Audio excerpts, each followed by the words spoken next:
Merhabalar arkadaşlar, hoş geldiniz. Umarım ki hepiniz çok iyisinizdir. Çok şükür ben çok daha iyiyim. Hani iyileştim, toparlandım diyebilirim artık. Hala tabii uzun süre konuşunca bu böyle zor o nefes alma hali biraz böyle soluklanma ve boğazdaki o öksürük, gıcık tutma, tahriş durumu maalesef devam ediyor. Yani bilmeyenler için gönderi yayınlamıştım aslında hastalandığım dönemde bu Ramazan bayramı arifesinde arkadaşlar. Hani o dönem bir salgın vardı. Herkes o salgına yakalandı benim etrafımda açıkçası. Yani her iki kişiden biri hastaydı.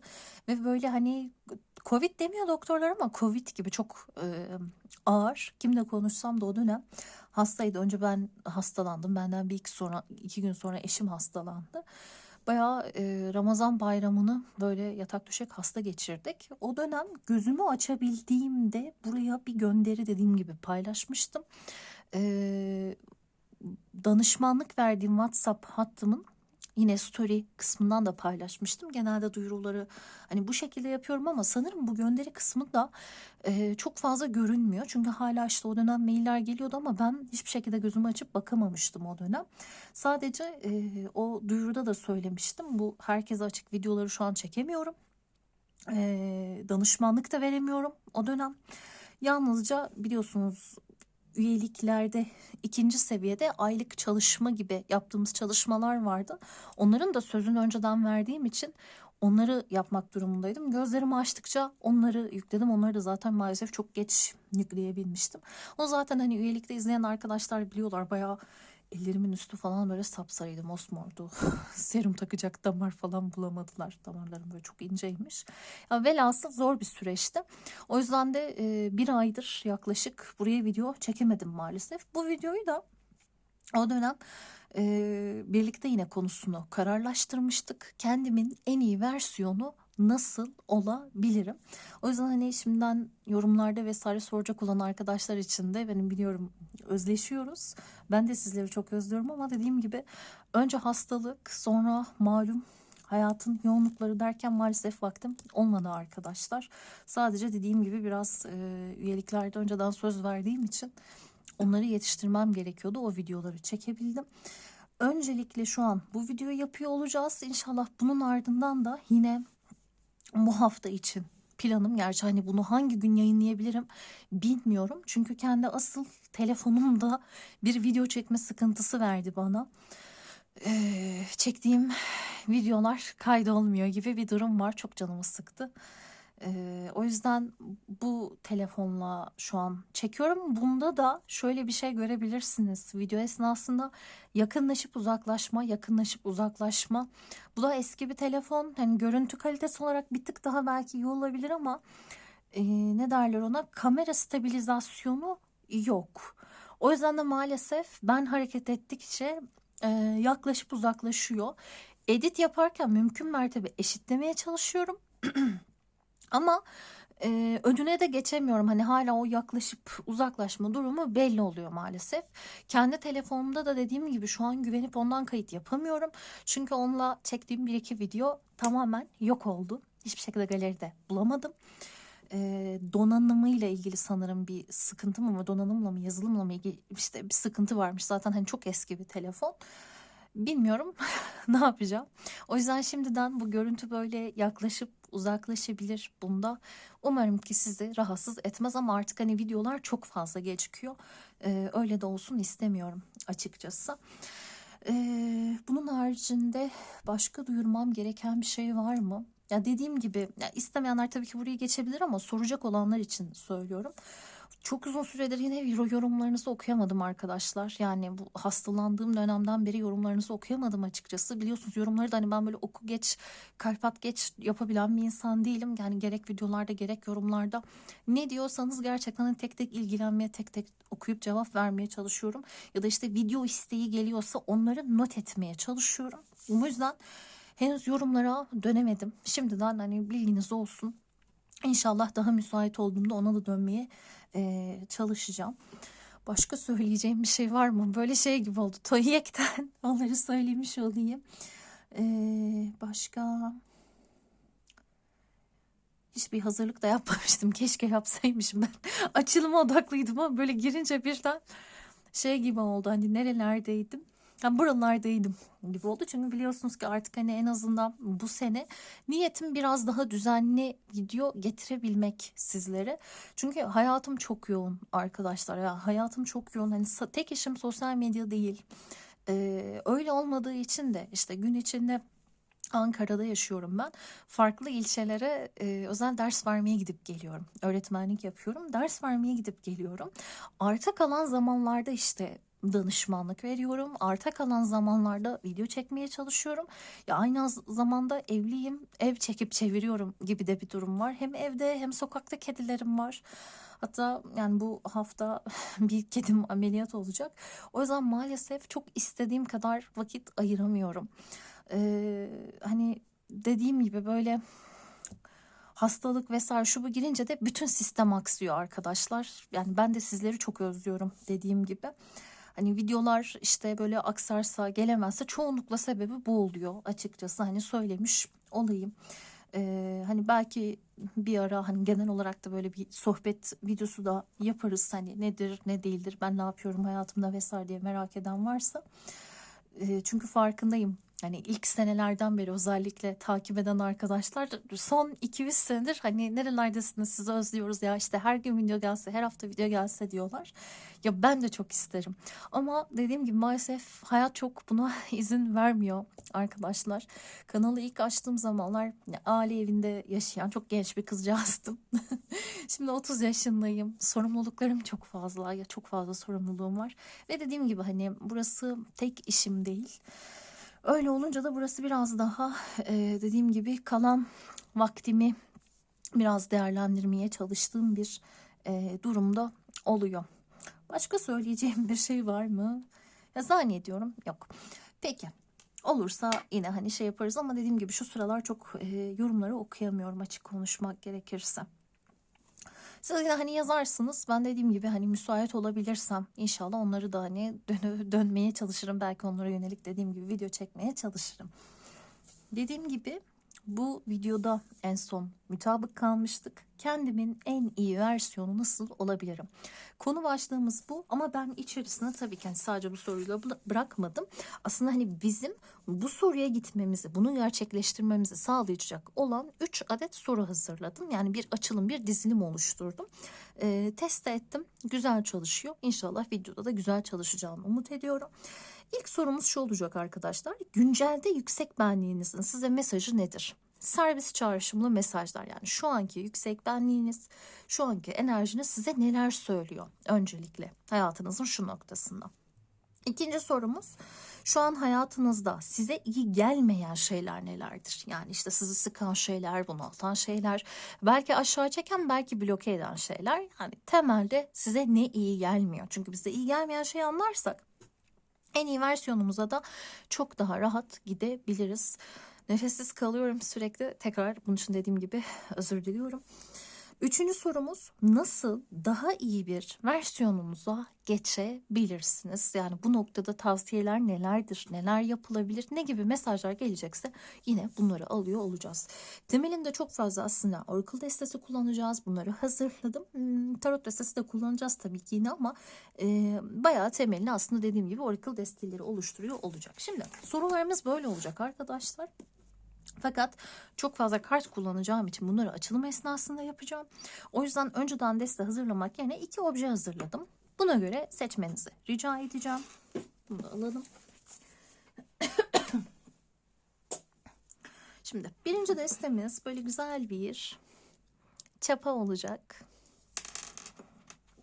İkinci destemiz ise böyle güzel tatlı bir deniz atı olacak. Şöyle yapalım. Hatta bakın bunun nazar boncuğu düşmüş buradan. Ben de bunları alalı uzun zaman olmuştu. Yine kanalda özellikle böyle deste seçmelerde kullanırım diye almıştım. Anca bugüne kısmetmiş. Şöyle yapalım. Şimdi ne yapıyoruz? Güzelce derin nefesler alıp vereceksiniz arkadaşlar. Videoyu durdurduktan sonra önce ben anlatayım süreci. Derin en az 3-4 nefes alıp verin. Bunu yaparken de böyle nefes alıp verirken hani böyle vücudumuzu esnetiriz ya. Vücudunuzu esnetin. Omuzlarınızı gevşetin. Yani kaslarınızın şöyle gerçekten rahatladığını hissedin. Gözleriniz kapalı olsun bunu yaparken. Sonra yüksek benliğinize ya da ruhunuza, şu anki enerjinize sorun. Ben en iyi versiyonuma nasıl geçebilirim? Nasıl kendimin en iyi versiyonu olabilirim? Nasıl rahat ediyorsanız o soruyu kendinize sorun. Ve gerçekten hani sezgilerinize, kendi o yüreğinize, yüksek benliğinize sorduğunuzu bunu hissedin. Ve içinizden tamam artık hani bu cevabı almaya hazırım duygusu geldiğini, o sezgiyi hissedersiniz zaten. Gözlerinizi açın. Sizi en çok çeken objenin olduğu desteği dinleyebilirsiniz. Dediğim gibi birinci destemiz bu. İkinci destemiz bu. Videoyu durdurun. Söylediğim o rahatlama sürecini bir yaşayın. Destenizi seçin ve yorumumuza başlayalım.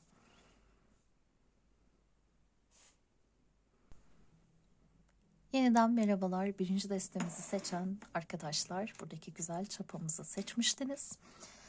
İlk sorumuzla başlayalım. Önce niyetimizi alalım.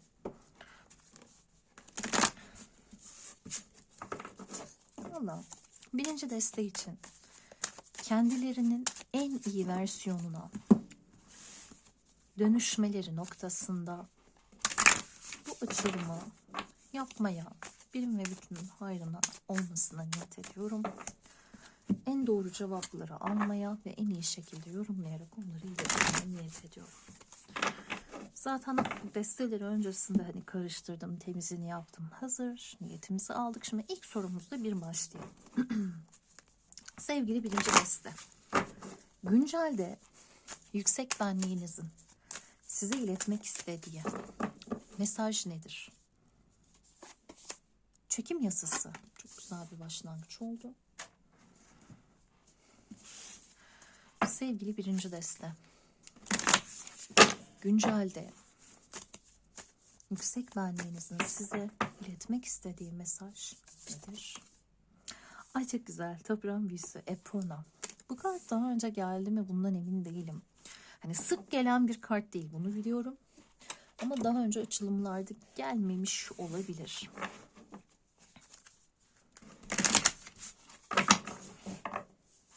Arkada minik kedimin hapşırıkları var. Teyzeleri, amcaları. Şimdiden kusurumuza bakmayın lütfen. Duyuyorsanız eğer. Henüz iyileşmedi çünkü kendisi. Güncelde yüksek benliğinizin size iletmek istediği mesajlar neler? Çok güçlü bir açılış oldu bu arkadaşlar. Boşuna değilmiş demek ki bu açılımı hazırlıyor oluşumuz. Tarot kartlarımızı alalım.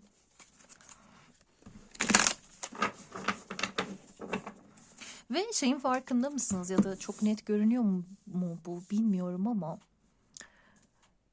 mor rengin bir hakimiyeti var, dominasyonu var açılımda. Mor. Mor bizim 7. çakramız arkadaşlar. Taş çakramız, tepe çakramız, 7. çakramız. İlahi olanla aramızdaki hani bağlantı, dualarımızın karşılıklarını aslında alabilmemiz,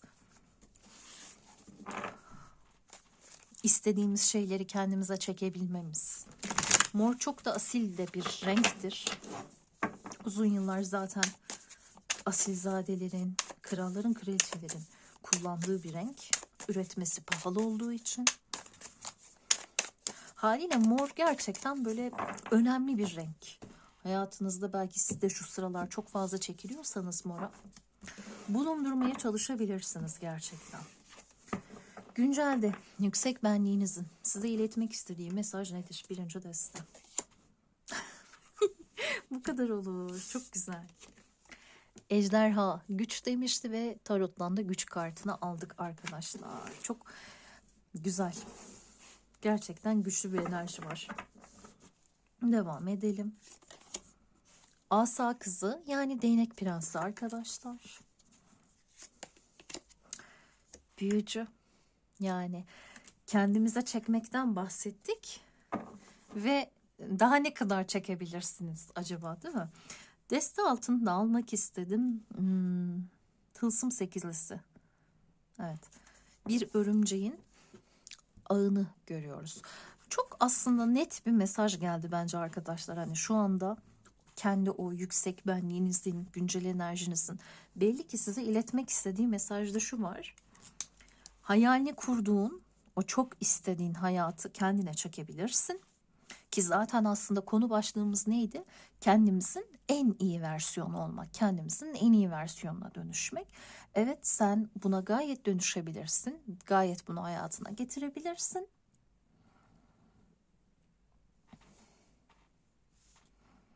Sanki ne kadar güçlü olduğunu hatırlamaya ve zaten hani halihazırda o potansiyele sahipsin.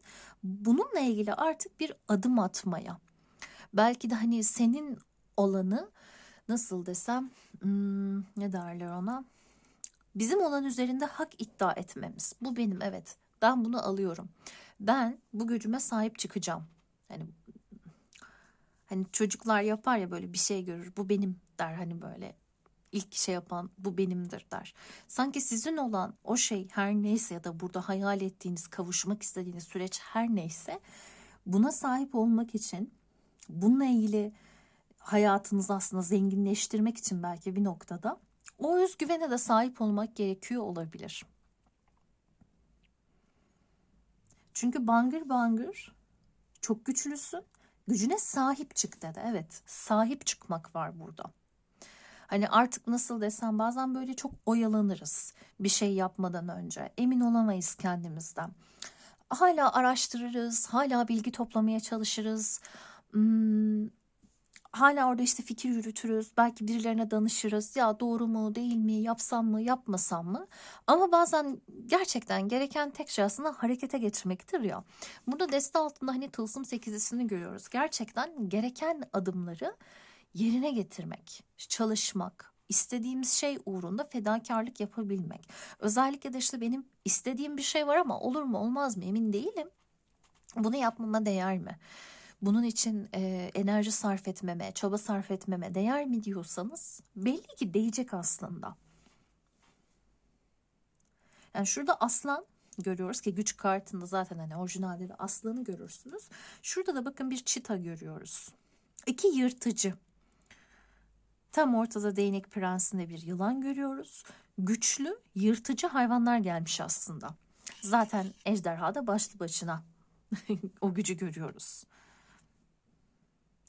Ve bir şey diyeyim mi? Hani şurada Epona'nın arkasında bir at görüyoruz. Atlar aslında çok, arkadaşlar nasıl desem, sezgisel canlılardır gerçekten. Ve üzerindeki hani binicisinin ya da işte kimin ne zaman geçiriyorsa en çok yanındaki o insanların duygularını da hisseder. Ve atların da yine dediğim gibi aslında sezgileri çok güçlüdür. Atların böyle huzursuz olduğu yerlerde dikkat edin. İnsanlar da huzursuz olmaya başlarlar. Çünkü at böyle bir şeyden korkuyorsa, bir şey yapmak istemiyorsa bir sebebi vardır. Ya da işte daha geçenlerde böyle bir haber görmüştüm. Binicisinin bayılacağını, işte tansiyonun düşeceğini mi bir şeyi hissediyor at, yarış atı, ve girmiyor. Girmiyor yarışa. Ve sonra zaten jokeyi işte fenalık geçiriyor vesaire. Haliyle bu dönem belki özellikle de sezgilerinizi dinlemeniz gereken bir dönem olabilir. Ki şunu anlıyorum. Zaten belli ki bazı şeyler için dua ediyorsunuz. Belki dilekleriniz oluyor. Ya da belki gerçekten işte böyle kendinizce deriz ya işte manifest yapmak. Bir şey belki yazıyorsunuz. Nasıl buna ulaşabilirim? Hedefler belirliyorsunuz. Değil mi? Çalışıyorsunuz üzerine, belki günlük tutuyorsunuz. Zaten aslında o yaşam size doğru geliyor. Ama bazen fark edersiniz de zaten bunu, ama bir şey için dua edersin, bir şeyler istersin ve bir bakarsın bir şeyler sanki daha ters gitmeye başlıyor gibi gelir. Daha böyle zorlayıcı oluyormuş gibi gelir ve anlamayız sebebini. Yani niye hani dua ettikçe ya da hani bu konuda iyimser oldukça daha fazla sıkıntı yaşıyorum deriz. Halbuki o da sürecin bir parçasıdır. Bazen gerçekten daha iyi bir hayata kavuşmak için işte hayatımızdan çıkması gereken ilişkiler olur, arkadaşlıklar olur, dostluklar olur, partnerler olur. hayatımızdan belki gitmesi gereken bir mekan olur. İşte bir işten çıkarılırız o dönem. Halbuki değil mi, daha başarılı olmayı isteriz ve sonra yıllar sonra belki anlarız ki aslında o dönem o şeyin olmuş olması bizim hayrımıza oldu. Çünkü şu anda olduğumuz noktaya bizi o getirdi. Adeta sanki burada gerçekten bu hayallerinizle, o dileğini belki de tuttuğunuz şeylere bir çapa atmak. Yani hak iddia etmek, hakkınız olan şeyi almakla ilgili bir gündem var bence. Ve bu çok nazik bir yerden de aslında geliyor. Çünkü gerçek güç kartının temelinde de bu vardır. Nasıl tarif edeyim onu şu an size özetle. Gerçek güç yakıp yıkmak değildir arkadaşlar. Yıkıcı olmak değildir. Hani hepimiz insanız, hepimizin tabii ki dürtüleri var, duyguları var ama gerçek güç, çok güçlü olsan bile onu nezaketle, merhametle, yapıcı bir şekilde aslında ortaya çıkarmaktır. Bunu yapabilen kazanır aslında uzun vadede bu hayatta. Hani deriz ya, seviyemi düşürmeden mücadele ediyorum. Ahlaki olarak kurallarıma bağlı kalarak, kendimi bozmadan, değerimden ödün vermeden veriyorum mücadelemi diye. Ve haklı olduğum konularda da bunu yapabiliyorsam, işte gerçek güç budur aslında. Saldırganlaşmadan, yıkıcılaşmadan yapabilmektir. Özellikle de hani mesela bazen olur ya, bir haksızlığa uğrarsın ve karakterini bozmazsın. Belki hani karşındakine kötülük yapabilecek imkan bile geçmiştir eline ama yapmazsın.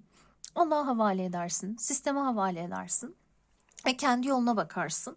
Özellikle bunun gibi şeyler yapanlar varsa aslında doğru da yapıyorlar. Çünkü siz orada enerjinizi o yıkıcı olan kanala aslında harcamıyorsunuz. Ve bence bunu burada değnek prensiyle asa kız olarak gördünüz. Çok daha nasıl desem üretken, çok daha gerçekten heves duyduğunuz, heyecanlandığınız bir şey için harekete geçireceksiniz. Bunu anlıyorum. Ve büyücü zaten hani halihazırda yetenekli olduğunuz ya da hani bazen hiç başlamadan şeyi hissedersin ya, ben bir şeye hevesim var, şansımı denemek istiyorum. Acaba başarılı olabilecek miyim? Ama sanki olacağımı hissediyorum dersin. Ve belli ki o şeye de yeteneğiniz var. Sadece işte destanla tılsım sekizisi geldiği için çalışmaya, çabalamaya, fedakarlık yapmaya, gerekirse bazen belki uykusuz kalmaya da şu an razı demek ki olman gerekiyor. Yani hayatını o istediğin, duasını ettiğin şeye sen de hazır hale getirmelisin. Çünkü işte mesela çok başarılı olmanın hayalini kuruyorsan, değil mi, uykusuzluğu da göze alabilmelisin. Ya da işte çok güzel bir aşkı, ilişkiyi istiyorsan hayatını biriyle paylaşmaya da hazır olabilmelisin. Tekillikten belki bir noktada çıkabilmelisin gibi gibi. Şimdi bunların kendi anlamlarını da size tabii ki kitapçıktan ileteceğim. Ama benim anladığım bu. Yavaş yavaş o biraz böyle soluklanarak yine konuşuyorum. Kusura bakmayın. Dediğim gibi uzun videolarda biraz maalesef bu şekilde sıkıntı oluyor. Hala o hastalığın izleri, kalıntıları.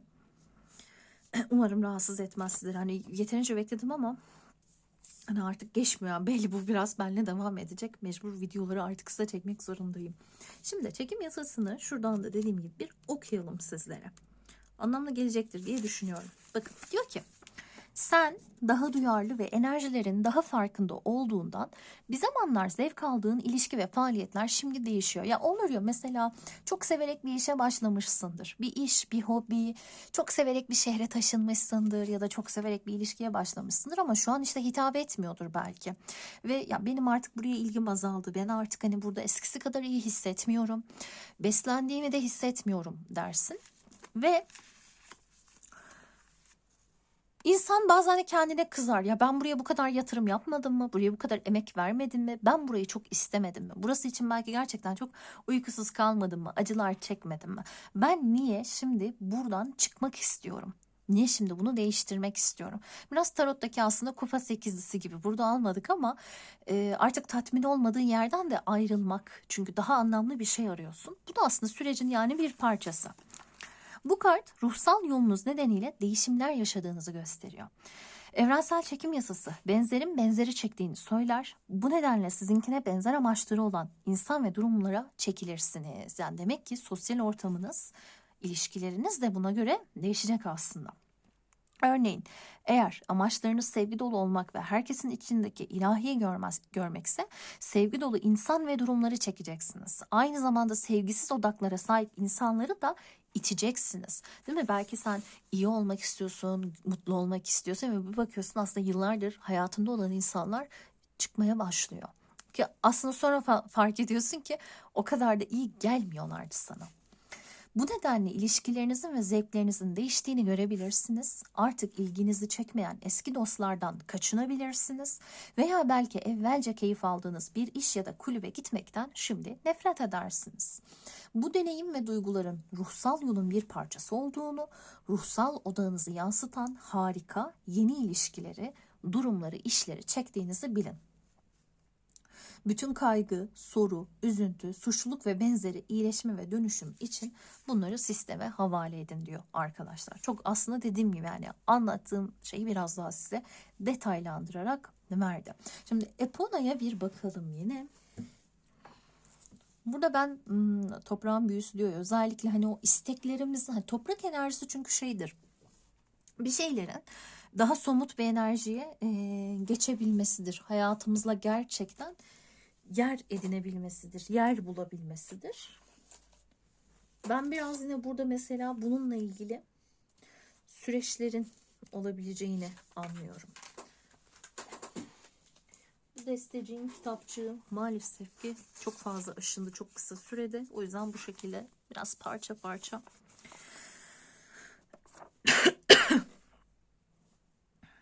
Şimdi bize diyor ki arkadaşlar, Epona'nın bir böyle çevre savaşçısı olduğundan bahsediyor. Özetle, bu doğanın iyileştirici gücüne süratle girmenin bir işaretidir. Ağaçların, bitkilerin, suyun, kristallerin içindeki güçle bağlantı kurman gerekiyor. Belki bu arada gerçekten aranızda böyle hani çevre için mücadele etmek isteyen ya da bu dünyaya katkısı olsun isteyenler varsa, böyle işte hani küçük kendi evimde olsun ya da genel büyük bir çapta olsun tarımla uğraşayım. Evimde ne bileyim bir saksıda da olsa işte bir bitki yetiştireyim ya da belki gerçekten ya ben organik tarım yapacağım diyenler için aslında çok güzel bir işaret.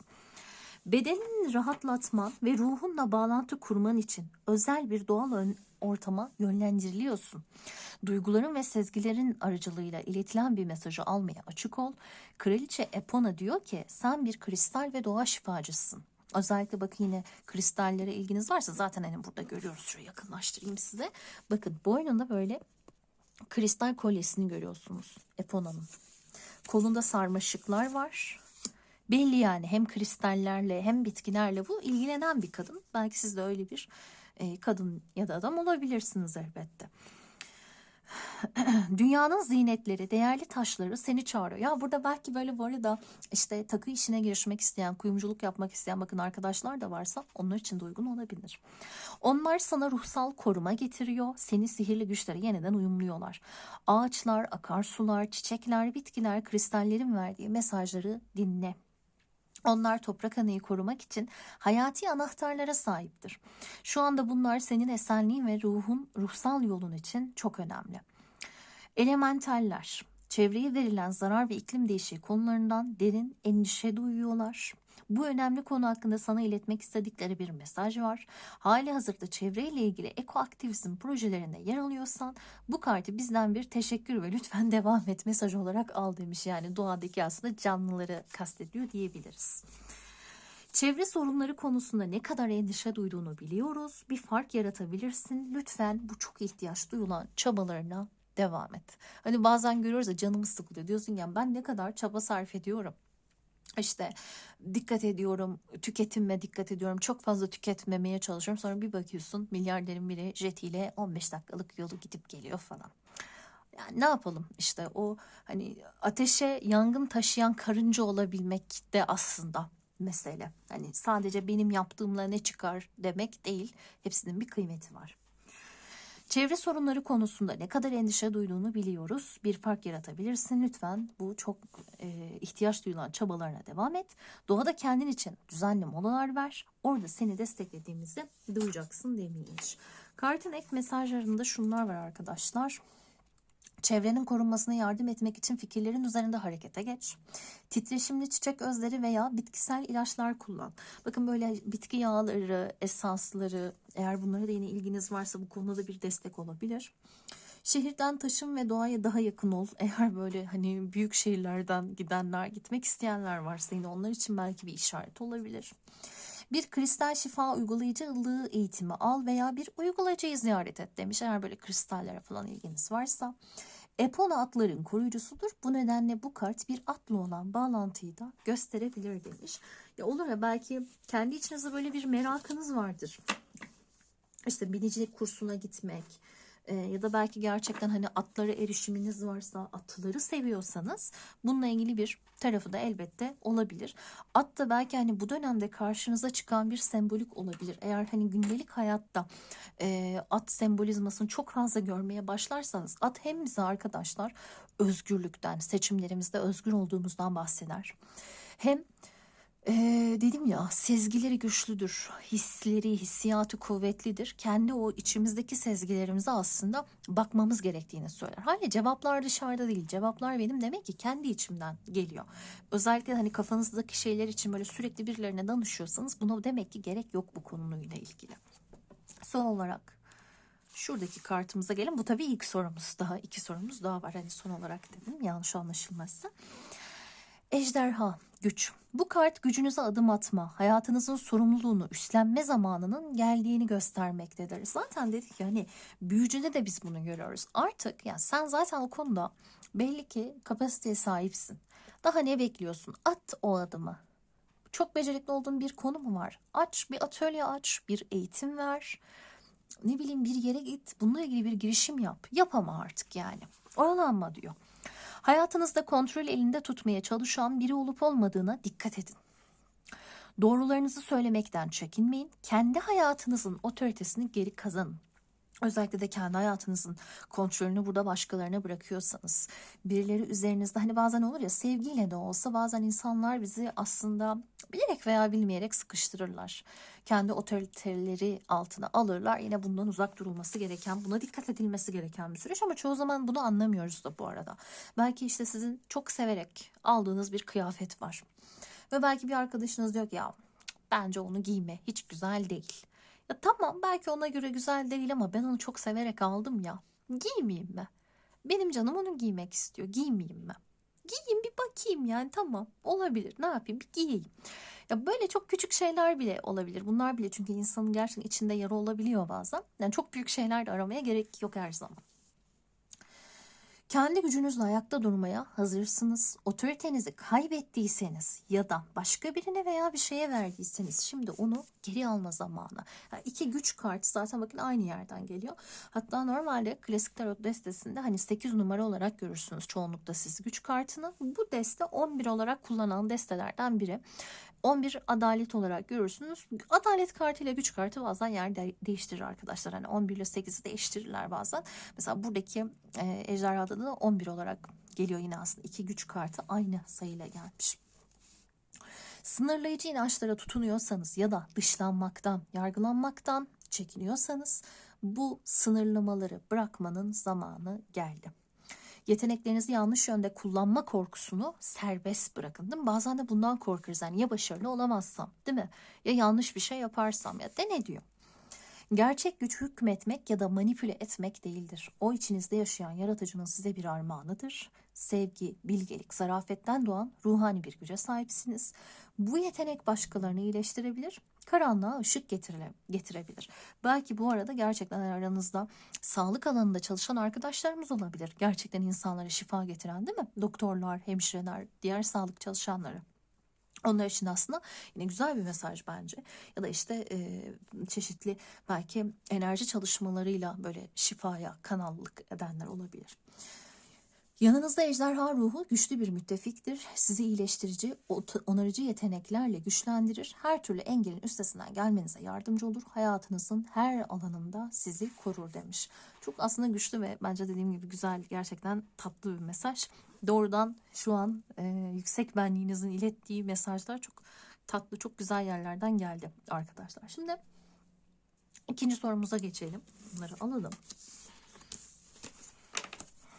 Bunu böyle alıyorum. Şunları şöyle bir alalım. Yer açalım çünkü yine kart açacağız. Sevgili birinci deste.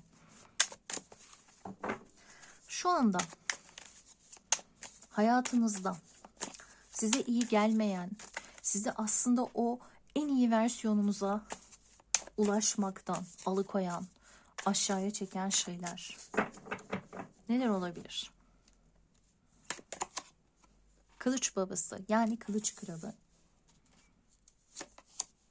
Para babası yani tılsım kralı. Kupa babası. Neler oluyor?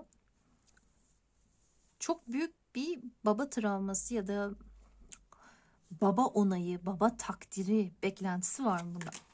Kupa kralı arkadaşlar.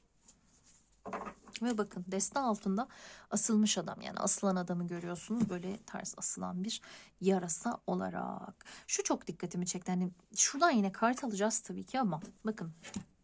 Hani asılan adam görünce biz hep şeyden bahsederiz ya, kurban bilincinde olmaktan, bir bataklanma, saplanma duygusundan bahsederiz ve yani asılan adam aynı zamanda tabii bize o boşlukta hani asılırken aydınlanmayı da yaşayabilmemiz için bir kapı da açar bir noktada. Her zaman da hani durmak kötü bir şey değildir. Ama biliyorsunuz yarasalar kör. Yarasalar daha değil mi işiti yoluyla nasıl desem istikametlerini, yönlerini buluyorlar aslında. Ve geceleri değil mi yaşıyorlar, gündüzleri mağarada uyuyup. Yarasa o yüzden çoğunlukla yine bize nasıl gelir, bir hayvan arketipi olarak, sembolü olarak sezgilerimizi, kendi iç sesimizi duymamız gereken zamanlarda gelir. Ve burada biz çok fazla bakın kral kartları alıyoruz. Yani ki bu destede zaten özellikle de doğanın içinden, böyle vahşi yaşamın içinden geldiği için baba arketipiyle çok zaten özleştirerek geliyor. Baba tarafından dışlanma, baba tarafından kabul görmeme korkusu ve nasıl desem kendi içimizde sağlıksız bir eril enerji kullanımı. Erkek ya da kadın olabilirsiniz, buna takılmayın. Kastettiğimiz şey bu değil. İçimizdeki hani o, herkes de biliyorsunuz eşit olması gerekiyor aslında eril ve dişil enerjinin. Ama bizim o yargılayıcı eril sesimizin, belki ataerkil sesimizin, artık adına ne derseniz, gerçekten şu noktada haddinden fazla çıkması. Ya babadan biz hiç onay almamış olabiliriz, alamamış olabiliriz. Bizimle gurur duymasını istediğimiz bir babamız ya da ailemize böyle bir erkek figür olmuş olabilir. Bunu alamamış olabiliriz. Hakeza bazılarımızın annesi anaç bir anne figüründen ziyade sert, otoriter, dikte eden, kontrol kurmaya çalışan bir baba figürüne dönüşmüş olabilir. Aranızda belki hani babayı erken yaşta kaybedenler olmuş olabilir ya da işte hani boşanmış anne babaların sadece işte belki anneyle büyüyen çocukları olabilir. Çünkü derin bir baba konusu var. Memnun edilemeyen baba, baba ile ilgili bir kurban hissetme mesajı. Ya babam karşısında kendimi onaylatamıyorum, sesimi belki çıkaramıyorum. Belki bu arada babamla ilişkim çok iyi. Tamam mı? Belki babam sağ hayatta, onunla büyüdüm ve babamla ilişkim çok iyi. Ancak babama o kadar bağlıyım ki her hareketimde babamın belki onayını almak istiyorum ve günün sonunda acaba kendi istediğim hayatımı ben yaşayamıyorum. Belki babamla çok iyiyim ve onu üzmekten korkuyorum. Onu kırmaktan korkuyorum. Onun kendini belki kötü hissetmesinden korkuyorum. Ama konu baba. Ve bu anne üzerinden gitse bile baba bu arada. Çünkü baba modelini sağlıklı bir şekilde alamamak var. O yüzden burada dediğim gibi biz belki bazılarınızda anneyle yetişen ama anneyi bir anneden ziyade otoriter baba figürü olarak gören arkadaşlar görüyor olabiliriz. Bir yudum su alacağım arkadaşlar, özür dileyerek. Zorlanmaya başlıyorum biraz.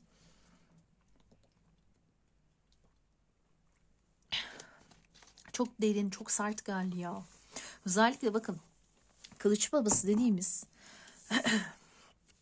kılıç kralı. Zaten bakın kaşlarını böyle dikmiş, sert bakışlı bir baykuş görüyoruz. Kılıç kralı normalde de nasıldır arkadaşlar biliyor musunuz? Böyle nasıl desem. Evet, analitiktir, çok zekidir, bu güzel. Kova etkilidir. Hani insanlığa da bir noktada hizmet eder düşünceleriyle. Ama çok şüphecidir.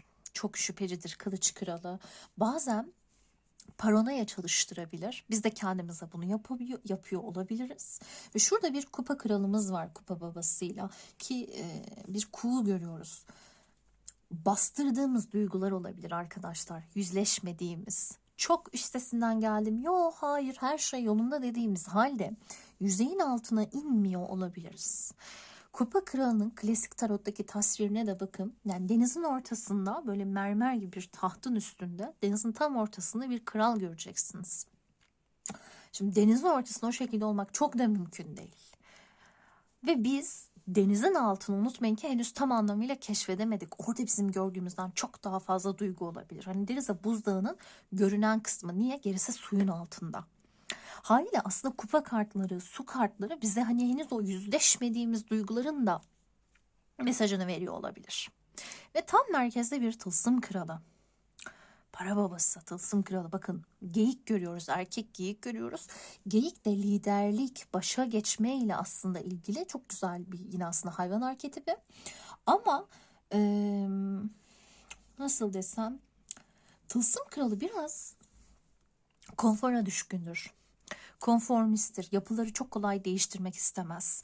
Burada biz kendi aile düzenimizin, geleneğimizin, aile sistemimizin getirdiği yapıyı değiştirmemek, belki bu sistemin dışında kalmamak için, belki dışlanmamak için, onay almak için bu sisteme belki nasıl desem tırnak içinde baş kaldıramamış olabiliriz. Bunun anlamı gidip isyan etmek değil.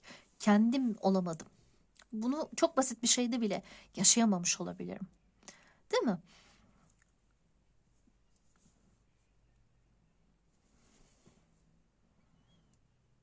Ya özellikle bizim toplumda hani ben dahil çoğu kız çocuğunu mesela gördüğüm bir çocukluk yarası bisiklete binememek mesela. Ya dediğim gibi bu çok basit görünen bir şey bile olabilir. Ve dediğim gibi belki çok iyidir ilişkiniz babanızla ama göz ardı edilen şeyler var burada. Şu destemizden de bir alalım. Ya şeyden geldi arkadaşlar. Oradan aile sisteminde baba üzerinden geldi.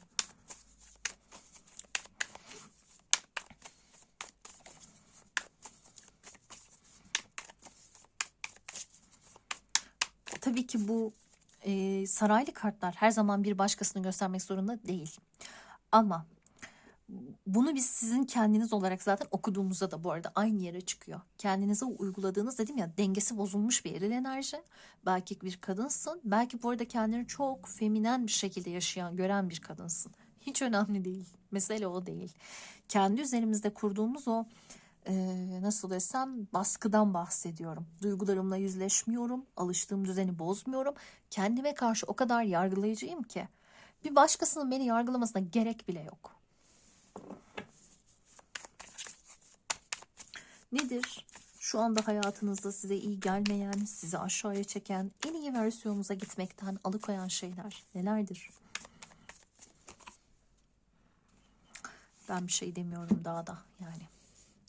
The Botanist, botanist değil mi? Bitkilerden de bahsetmiştik ilk soruda.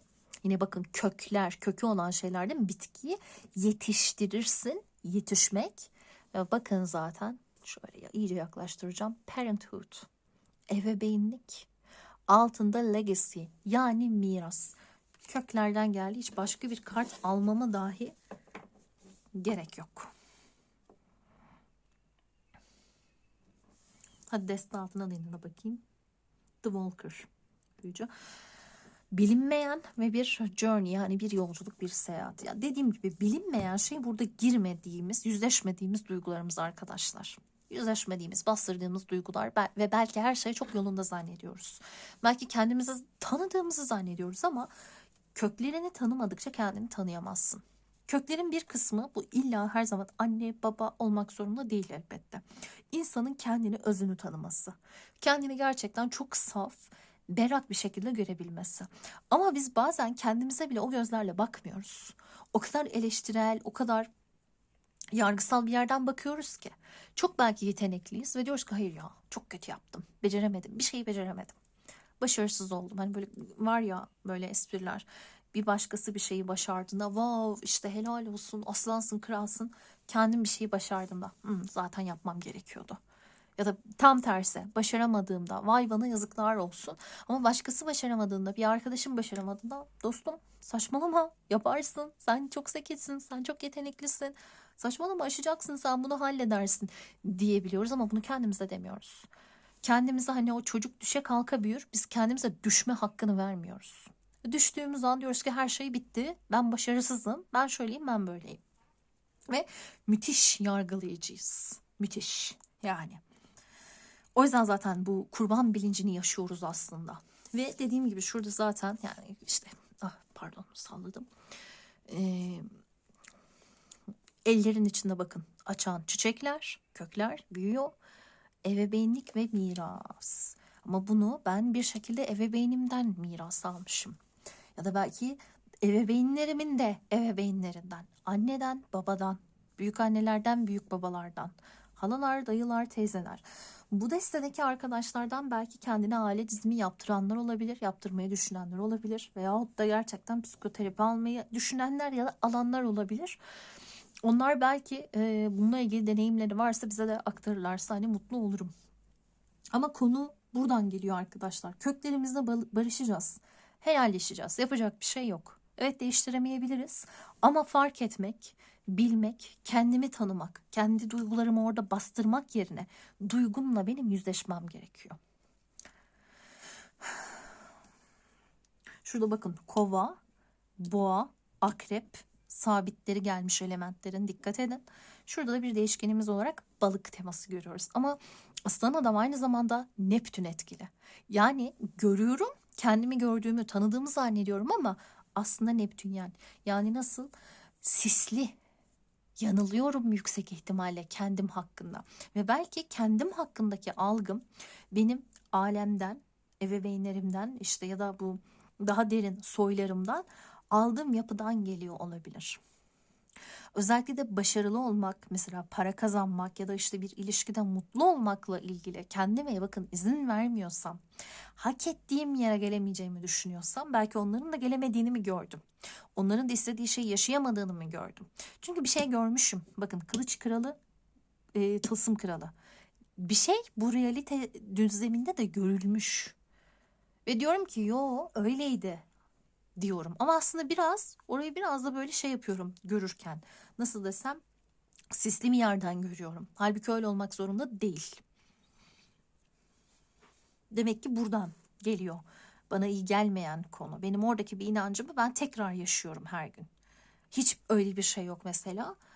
Annemin beni eleştirdiği gibi eleştiriyorum kendimi. Babamın onaylamadığı gibi onaylamıyorum kendimi. Ve bazen hani kafamızda böyle kendimizi eleştirdiğimiz seslerimiz olur. Onlar işte hani psikologlar diyor aslında sizin zihninizdeki her ses sizin sesiniz değil. Belki o büyürken yanında olan yargılayıcı ebeveynin sesiydi. İşte onu fark etmemiz gerekiyor. Ali konu buradan geliyormuş. Çok net bir yerden geldi. Yani çok daha hani daha üstüne gerçekten ne denir? Denecek bir şey yok gibi görünüyor. Peki. Şimdi bunları alıyorum. Burada tarotlu işimiz bitiyor. Oracle destesine geçiyoruz doğrudan.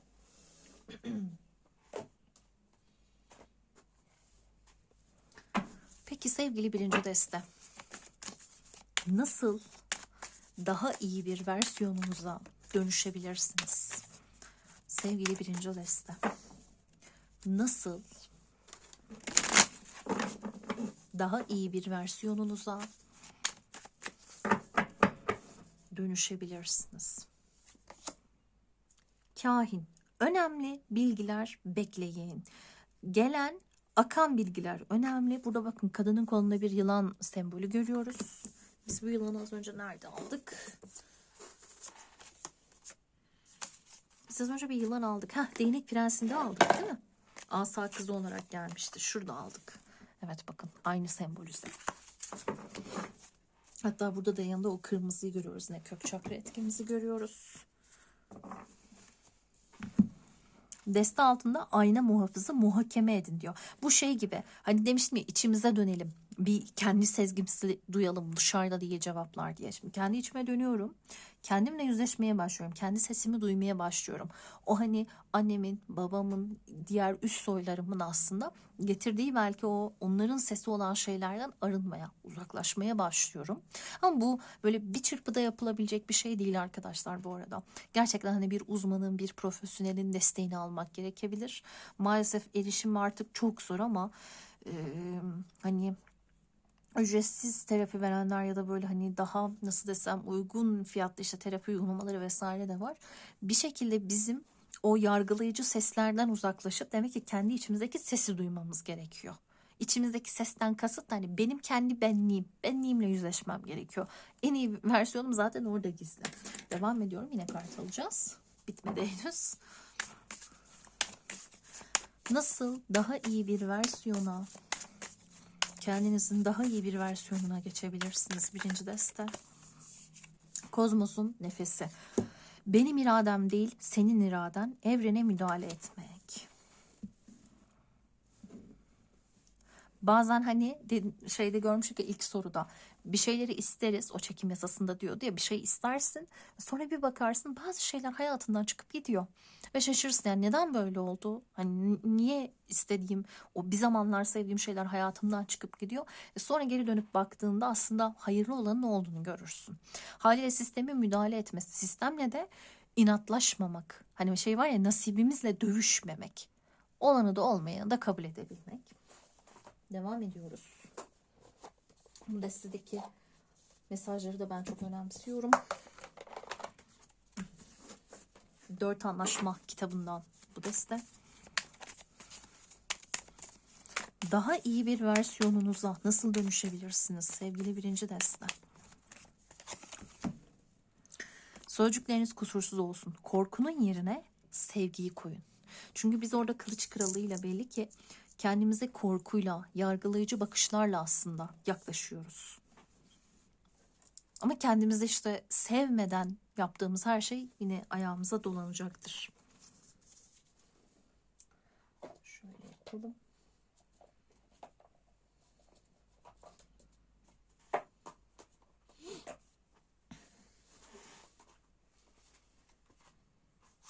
O kadar çok deste var ki yanımda.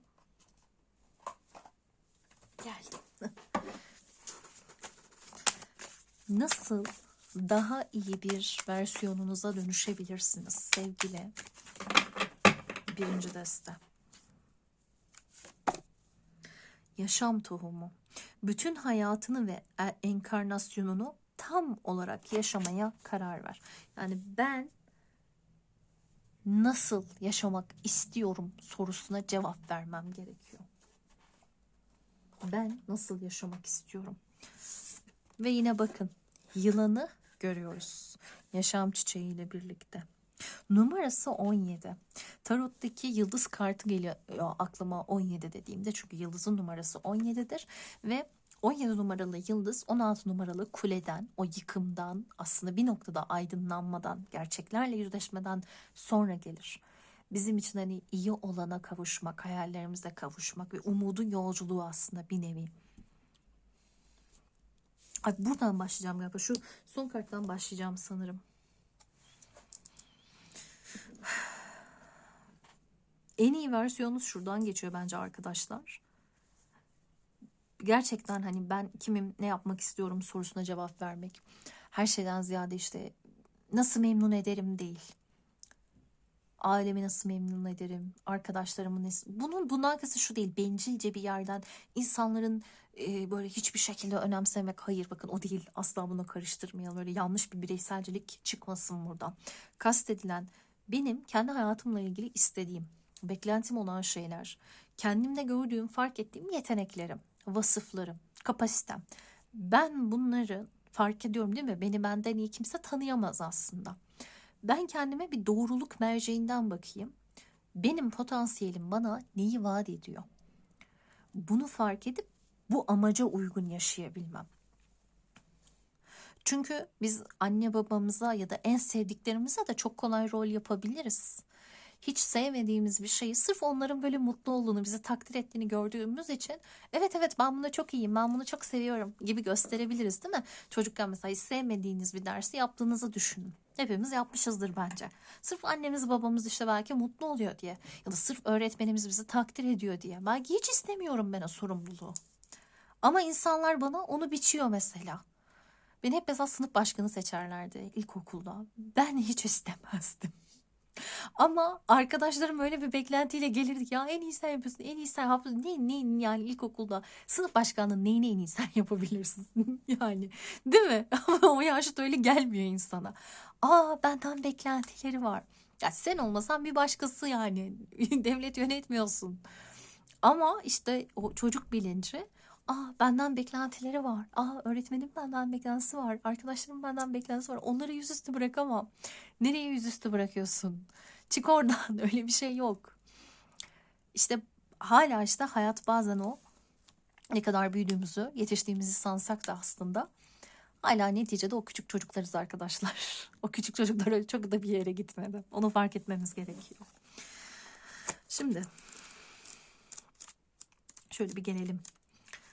Bu destinin bu arada bu kitapçıkta maalesef çevirisi çok kötü. Aslında ben hani aşağı yukarı kendi yaptığım yorumu getirmeye çalıştım ama yine de hani kitapçık yorumunu da iletmeye çalışacağım. Diyor ki bir tohum ek ve büyümesine izin ver. Tam olarak nereye gitmesi gerektiğini, kendine nasıl ifade etmesi gerektiğini, ne kadar bildiğini gözlemle. Daha sonra olmayı seçtiği yansıma olur. Kötü hava yani peşin hükümler ne olursa olsun hiçbir şey için endişelenmeden ilerler. Gerçekten öyle değil mi? Toprağa ekiyorsun o tohumu. Biz öyle değiliz işte. Biz bir şeye başlıyoruz ve söylenen her söz, yaşadığımız her şey bizim oradaki kararlılığımızı, kendimizi oraya adayışımızı etkiliyor. Biz maalesef ki o tohum tanesi gibi hani ekildiğimiz yerde sadece büyüyüp gelişmeyi beceremiyoruz. Maalesef olmuyor. İnsan olmak biraz da böyle. Bir dal yoluna çıkar çıkmaz yoluna daha iyi devam etmek için onu atlar. Değil mi? Böyle sokak arasında kaldırım taşının ortasına çıkan o çiçekleri düşünün. Güneşi görmek için uzanan ağaç dallarını düşünün. Değil mi? Biz onu yapamıyoruz. İşte maalesef. Güneş bir yönde yeterince parlamıyorsa güneşin enerjisini takip ederek büyür. Her şey çok doğal, çok huzurlu, çok basit görünüyor. Hayatın ritminde, mevsimlerde ve yıllarda tam olarak yaşar. Kim olduğunu tamamen somutlaştırıyor. Peki ya sen? Merak ve büyü herkesin içinde var olan iki hazinedir. Kalbine girerek parmak uçlarına ruhuna dokunursun. Bu kart bir kıvılcım gibi tamamen bağlantı kurmanın ne kadar iyi olduğunu sana hatırlatmak için kendisini davet ediyor. Sezginin ve içgüdünün hayatın büyüsünü yaratmak için içinde harekete geçtiğini hissetmiyor musun? Bu kıvılcım hikayesini dinlemeye karar verdiğin anda bir şenlik ateşi yakmaya hazır. Uyandığın rüyalarında sana anlattığı bu hikayeyi dinle çünkü her şey mümkün, her şey erişilebilir. Mucizeler seni bekliyor. Hissettiğin kıvılcımdan hayatın mucizesine ulaşana kadar beklediğin sihri yaratmak için sihirli bir değneğin varmış gibi tek bir hareket yapman yeterli. Ol diyor, sadece yap, düşünme. Değil mi? Tohum büyürken şunu düşünmüyor. Ay yağmur yağacak mı? Ya şimşek çakarsa? Ya güneş çıkmazsa? Devam ediyor. Ama biz bunu yapamıyoruz. Ben kendi adıma yapamıyorum, öz eleştiri. Eminim yapamayan da çok fazladır. Yani en basit şey bir ders yapacaksın, bir çeviri yapacaksın. Ne bileyim ya herhangi bir şey değil mi? Etkileniyoruz. Ruh halimiz etkiliyor. Bir şey yapacaksın. Ay diyorsun ya kapı çalarsa ya şimdi biri gelirse. Video çekiyorsun. Ay ya telefon işte bozulduysa. Şu an çok korkuyorum mesela video kaydoluyor mu diye gibi. Yapamıyoruz işte biz düşünüyoruz. Halbuki değil mi? Düşünmemek lazım. O halde daha fazla bekleme ve hayatın sana sunduğu her hediyeyi neşe ve eğlenceyle karşılayıp ruhunun sakinleşmesine izin ver. Turuncu renkle geliyor arkadaşlar. Turuncu renk sakral çakramız. Sakral çakra nedir? Nasıl çalıştırılır? Ne yapmak gerekir gerçekten fiziksel anlamda bu hayatta? Bunlara bakabilirsiniz. Taşı burada sitrin olarak vermiş bu kartın tavsiye taşı olarak. Sitrin böyle sarı çok da güzel bir kristaldir. İlgi duyanlar belki almak isteyebilirler. Çok tatlı zaten. Hani tabii ki böyle bir taş aldım hayatım değişti olmayacaktır ama böyle hani belki seven, ilgilenen değerlendirebilir. Bakın Robin Williams'tan bir alıntı koymuş. Doğduğumuzda bize bir delilik kıvılcımı verilir. Kaybedersek bir hiç oluruz değil mi? Sıradanlaşırız. O kaybetmek neyle oluyor işte? Çevremizde duyduğumuz sesler, yetişirken duyduğumuz eleştiriler. Bununla kaybediyoruz. Şimdi şöyle bir atölye veriyor. Bunu da ileteyim size. Bu çünkü atölyede veren bir kart. Kendi içinde çözüm de yani öneren. Rüyaları uyandırmak. Bakın şurada bize gelen aslında bilgileri uyandırmak bence. Uyanır uyanmaz kalkmadan önce kendini mutlu hissetmeni ve hayallerini gerçekleştirmeni sağlayacak en az bir aktivite belirlemek için birkaç dakikanı ayır. Günün mutluluğu için yapılması gerekenleri coşkuyla belirledikten sonra bu etkinlikleri gününe eklemeye karar ver ve ondan sapma. Gün için dileklerini bir deftere yaz. Karar ver. Ben yarın gün içinde ne yaparsam mutlu olurum. Bu geceden belirle ve yarın yap mesela onu. Bir şekilde yap. Peki. Şimdi şunlara geçeceğim ama arkadaşlar suyum bitti. Su içmem lazım. O yüzden videoyu durduruyorum. Kusuruma bakmayın. Devam edelim bakalım. Dediğim gibi kahin kartı aslında evet hani sezgilerimizden bahsediyor ama bakalım ekstra ne bahsedecek. Bilgiye açık olun ve kabul edin. Dürüst bir karar verebilmek için bilgi toplayın. Kain gerçeği söyleyen, içgörü kazandıran bir karttır. O sizin açık sözlü, en iyi kız arkadaşınız olacak. Size ilerlemeniz için tam olarak duymanız gerekenleri söyleyecek atanızdır. Bu destede antik Yunan'da bilgiye ulaşabilen ve öngörülerde bulunabilen psikik bir rahibi olan Delphi kainini çağrıştırır. Elinde size görebildiğiniz her şeyin ötesine bakmanız ve içinde bulunduğunuz durumu doğru değerlendirmek için bilgi toplamanız mesajını veren, içinden kutsal dumanın yükseldiği bir kase tutmaktadır. Şu sırada melekler, atalar, evren sizinle konuşuyor. Onun için size doğru yönü gösterecek önemli konuşmalara, işaretlere, mesajlara karşı gözünüzü ve kulağınızı açık tutun. Hızlı bir harekette bulunmadan önce daha çok bilgi edinmeyi beklemeniz öneriliyor. Çünkü şu anda isteklerinizin, ihtiyaçlarınızın önüne geçmesine izin veriyorsunuz. Burada aslında bence temelde işte o başkalarının beklentilerine izin vermemek. Ben gerçekten neye ihtiyaç duyuyorum? Benim gerçekten ihtiyaç duyduğum şey ne? Bence buna bakmak gerekiyor. Şu dönemde her şeyi açıkça görme fırsatına sahipsiniz. Fakat bunu ancak gözlerinizi gerçekten açmak isterseniz yapabileceksiniz. Aynı hani o aslan adam kartında demiştik ya, sisli bulutlu bir şeyler net göremiyor olabiliriz. Bundan bahsediyor. Çok özür dilerim. Eğer yapmanız gereken bir seçim veya gerçekleştirmeniz gereken bir edim konusunda daha çok bilgi elde etmeyi bekliyorsanız dizginleri elinize almayın, bırakın, ne gerekiyorsa kendiliğinden açığa çıksın. Hani demiştik ya, tohumu sen ek, bırak tohum büyüsün. Düşünme sonrasında, şu anda sen elinden geleni yap. Biraz hani sisteme teslim ol aslında. O zaman bundan sonra ne yapmanız gerektiğini bileceksiniz demiş. Şurada da demiştik ya, benim iradem değil senin iraden. Hani dua ederken de deriz, Allah'ım bana hayırlı olanı ver. Ben şu an bunu istiyorum ama ben bilemem. Benim için hayırlı mı değil mi? Onun yerine değil mi orada hani Allah'ın takdirine bırakmak gerekir o son noktada. Bence burada da yine bahsedilen bu arkadaşlar. Çünkü bir şeyleri çok da bazen gerçekten zorlamamak gerekir. Bakalım nasip yani. Çünkü biz illa olsun dediğimiz şeylerde tamam olsun da olunca ne olacak onu da bilemiyoruz. O yüzden o an içimden geldi. Ben kendim buna inandım. Korkmuyorum. İstediğim şeyi yapıyorum ama yapmadan önce derinime bir inip bakıyorum. Bu gerçekten benim isteğim mi? Yoksa bu bana dikte edilen, bir şekilde bana öğretilmiş bir şey mi? Ayna muhafızı.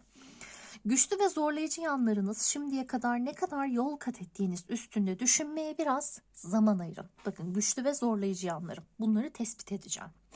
Kapasitelerinizin farkına varın. Yine aslında hani o ilk soruda büyücü kartının söylediği şey ya da güç kartlarının verdiği şey.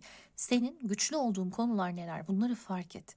Gerçekten otur bak ama gerçekçi bir gözle bak. Korkmadan bak. Senin güçlü olduğun yönlerin neler? Çok şeyden vazgeçmişizdir işte. Annem istemiyor, babam istemiyor ya da çevrem ne der diye. Çok şeyden vazgeçmişizdir.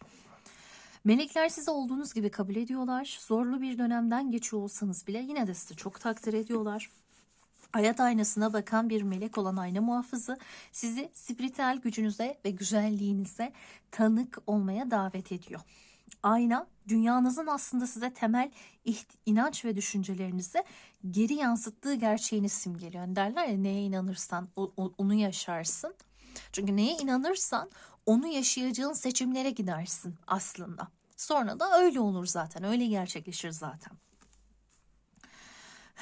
Hayatınız içinizde hissettiklerinizi yansıtan büyük bir aynadır. Çünkü ne yaparsan o bir şekilde sana geri döner. Derler ya hani bir başkasına yaptığın kötülük de sen bunu başkasına yaptığını zannedersin. Kendine yapıyorsundur aslında o kötülüğü. Ve ayna muhafızı sizin bunu fark etmenize yardım ediyor. Bu kart çıktığı zaman şu anda nerede olduğunuzu görmek için biraz zaman ayırmaya davet ediliyorsunuz. Aynı hani yukarıda o kupa babasında, kupa kralında demiştik ya, yüzeyin altını bir görelim. Ne var bizim gerçekten içimizde? Siz pek çok zorluğun üstesinden gelmiş ve birçok yandan gelişmiş güzel bir varlıksınız. Melekleriniz şimdi sizi hayatınızı değerlendirmeye, yakın zamandaki deneyimleriniz üstesinden geldiğiniz zorluklar, geliştirdiğiniz güçlü yanlarınız, aldığınız dersler üstünde düşünmeye, zaman ayırmaya yöneltiyorlar. Değil mi? Biz bunu unutuyoruz. Ne kadar zorluğun üstesinden geldik, ne kadar çok şey başardığımızı unutuyoruz. Yapamadığımız ufacık şeylere takılıyoruz. Güçlü yanlarınız, özellikle başkalarının kabul etmediğini hissettiğiniz yanlarınız üstünde düşünmenizi istiyorlar. Bu da benim size hani yukarıda o ikinci soruda söylediğim şey. Senin güçlü yönün belki ama başkasına kabul ettiremedin. Onay alamadın oradan. Kendinize hak ettiğiniz değeri verin. Kendinizi takdir ettiğiniz zaman başkalarının da edeceğini bilin. Ama bu şu kadar basit değil. İşte ben kendime takdir ettim. Hadi başkası da beni takdir etsin değil. Kendimi takdir ettim. O şey için çaba verdim. Öyle bir canla başla asıldım ki ben o şeye. Tabii ki de çevremdekilerin artık onu takdir etmekten başka çaresi kalmaz. Her zaman takdir etmek zorundalar mı bu arada? Değiller. Değiller. Onlar takdir etmeyebilirler. Ben de onları dinlemeyebilirim. Ben de istediğimi yapabilirim o noktada. Ama kabul görmek maalesef o da çok kolay bir şey değil ama işte kabul görme isteğinin de ötesine geçmek gerekiyor. Herkes seni olduğun gibi kabul etmek zorunda değil. Sen kendini kabul edeceksin. Sen zorla belki tırnak içinde kabul ettirmeden aslında ettireceksin bir yerde. Çünkü bir yere kadar zorluyorsun. Bakıyorlar ki yok yani bu istediği şeyden vazgeçmeyecek. Ne yapabilirsin? Ama işte ya istedim olmadı demek değil. O şey için gerçekten fedakarlık yapmaya hazır olmak. Yoksa kimsenin hiçbir istediğine yani en azından çok çok şanslı değilse kimse kolaylıkla izin vermiyor arkadaşlar. Çoğu şey bu hayatta gerçekten mücadele edile elde ediliyor. Maalesef. Şimdi son olarak gelelim kozmosun nefesine. Kendi irademize dayandığımız zaman evreni müdahaleci bir tavırla kontrol ediyor. Hayatın doğal akışına direniyoruzdur. Hayatın gizemli nefesine güvenmiyoruzdur. Büyük kozmik zekayı reddediyor. Bunun yerine kişisel gücümüze dayanıyoruzdur. Böyle yaptığımız zaman her şeyi kendi irademize göre eğip bükmeye kalkarız. Zamanımızı zorlayarak, iterek, çabalayarak geçiririz. Etrafımızdaki herkes bunu hissedebilir. Evrende öyle. Bakın bunu şunla karıştırmayın. İstediğim şey için mücadele etmemek değil. Bir şeyi istedim. Başkaları istememesine rağmen ben o şeyi kendimde gördüm. O yeteneği gördüm. Donanımı, kapasiteyi gördüm. O şey için harekete geçtim. Bazen diyorum ya, bazen hayat buna gerçekten izin vermez. Önünü kapatır. Sen de ne yaparsın, o ağaç gibi, o tohum gibi başka bir yol bulursun. O dönem olmadı mı? Belki o dönem bırakırsın, farklı bir şeye yönelirsin ama onu denemen gerekir. Çünkü onu denemeseydin oradaki o pes edişinle diğer yönü bulamayacaktın. Belki senin başından böyle gitmen gereken zaten B noktası. Haliyle evet, A noktasını isteyebilirsin. A noktası için çabalayabilirsin. Ama senin olmayacaksa bile A noktası için o yola bir kez girdin ya. Belki işte B noktası kaderin, nasibin, kısmetin, neyse artık o şey. Belki B noktasına da gitmen için önce A için çaba vermen gerekiyor. Neyin de belki olmaması gerektiğini de görmen gerekiyor. Ya dedim ya, işte kader dediğimiz şey çok çok alengirli bir şey. Evren müdahaleci bir tavırla kontrol etmeye, son vermeye, yaşamın nefesine güvenmeye, Tanrı'nın sizinle ilgili daha büyük iradesine teslim olmaya, benim irademden önce senin iraden demeye çağrılıyorsunuz. Yani çalışıyorsun, çabalıyorsun, dua ediyorsun. Son noktada diyorsun ki Allah'ım senin rızan benim için önemli. Hayatın daha büyük iradesine teslim olduğunuz zaman yaşamın geri kalanıyla dans etmeye başlarsınız. Büyük gizeme boyun eğip lütfen beni kullan, lütfen bana yolu göster dediğiniz zaman yavaş yavaş son derece doyurucu, otantik bir hayat yaşamaya başladığınızı göreceksiniz. Ki şununla aslında uyumlu. Hani o müdahaleyi bekliyorsun hayatta. Diyorsun ben böyle bir yola çıkıyorum. Bakalım Allah önüne kimi çıkarıyor, kimi getiriyor, kimi de hayatından götürüyor ya da neyi. O zaten seni olman gereken yola bir şekilde koyuyor.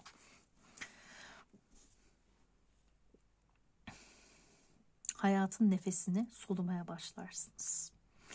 Hayatın nefesini solumak aynı işte o tohum gibi.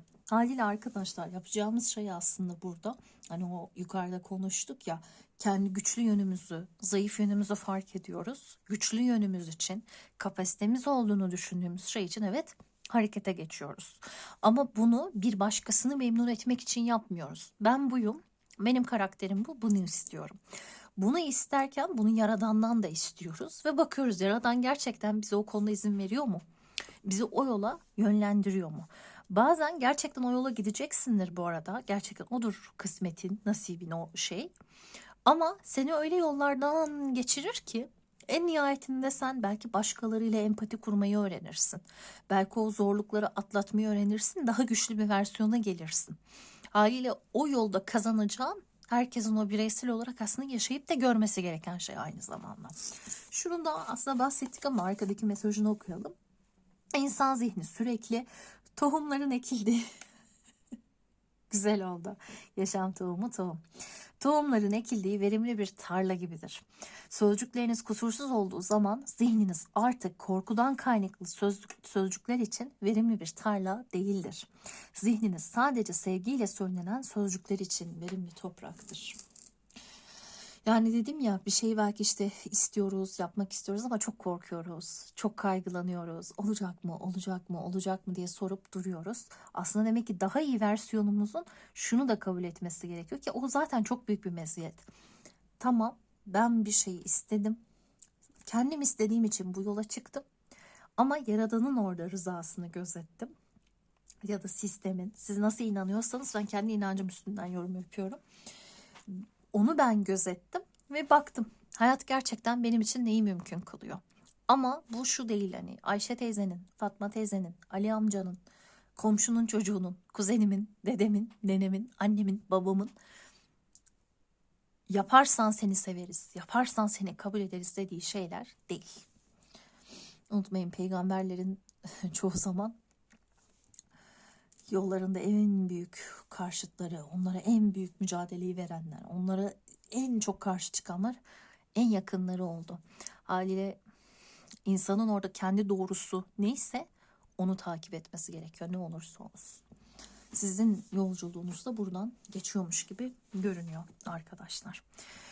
Videonun başında demiştim uzun bir açılım olacak diye. O yüzden de umarım yorumlarda sitem etmezsiniz bana. Biraz benim de bu çenemin altı da böyle bir yer ağrımaya başladı. İkinci desteği büyük ihtimalle bir ara vererek açılımı yapacağım. İnşallah bu niyetlendiğim süreçte videoyu yükleyebilirim. Kendinize iyi bakın arkadaşlar. Diğer videolarda görüşmek üzere. Hoşçakalın. Yeniden merhabalar. İkinci desteği, buradaki güzel deniz atımızı seçen arkadaşlar. Şimdi güzel bir niyet alıp sizin açılımınıza başlayalım bakalım. Desteleri ben güzelce temizledim, kardım tekrar. Ama tabii ki yine birlikte niyet alacağız ve karıştıracağız. Bismillahirrahmanirrahim. Allah'ım, ikinci desteği seçenler için niyet alıyorum. En doğru cevapları almaya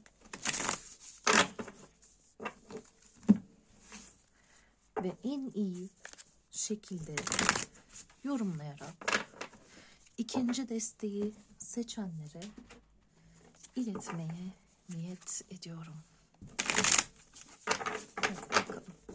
İlk sorumuzla başlıyoruz arkadaşlar. Öncelikle sevgili ikinci deste, kendinizin en iyi versiyonuna ulaşabilmek için güncelde, yani şu anda yüksek benliğinizin Sizlere mesajı nedir? Bütünlük. Güzel bir mesaj. Hareketlerini senin için doğru olana ilişkin değerlerine ve içsel zekana uyacak şekilde ayarla.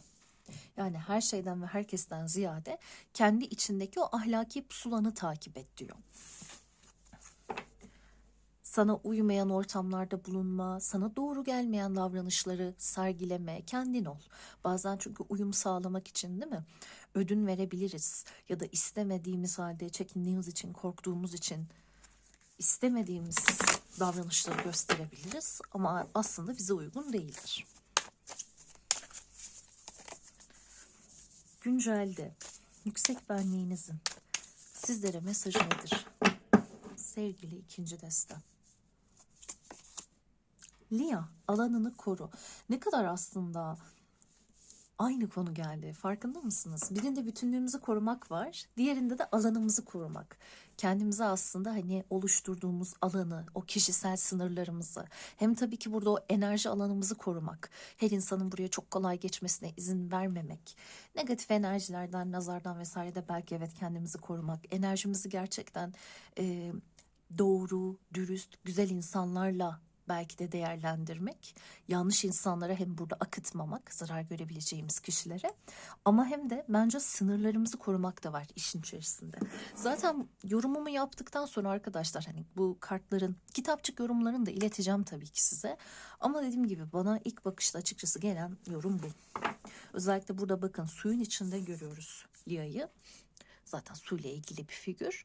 Ama su bizim hem aslında bu enerji olarak da arınmak istediğimizde, temizlenmek istediğimizde suyu kullanırız ya. Böyle de düşünebilirsiniz.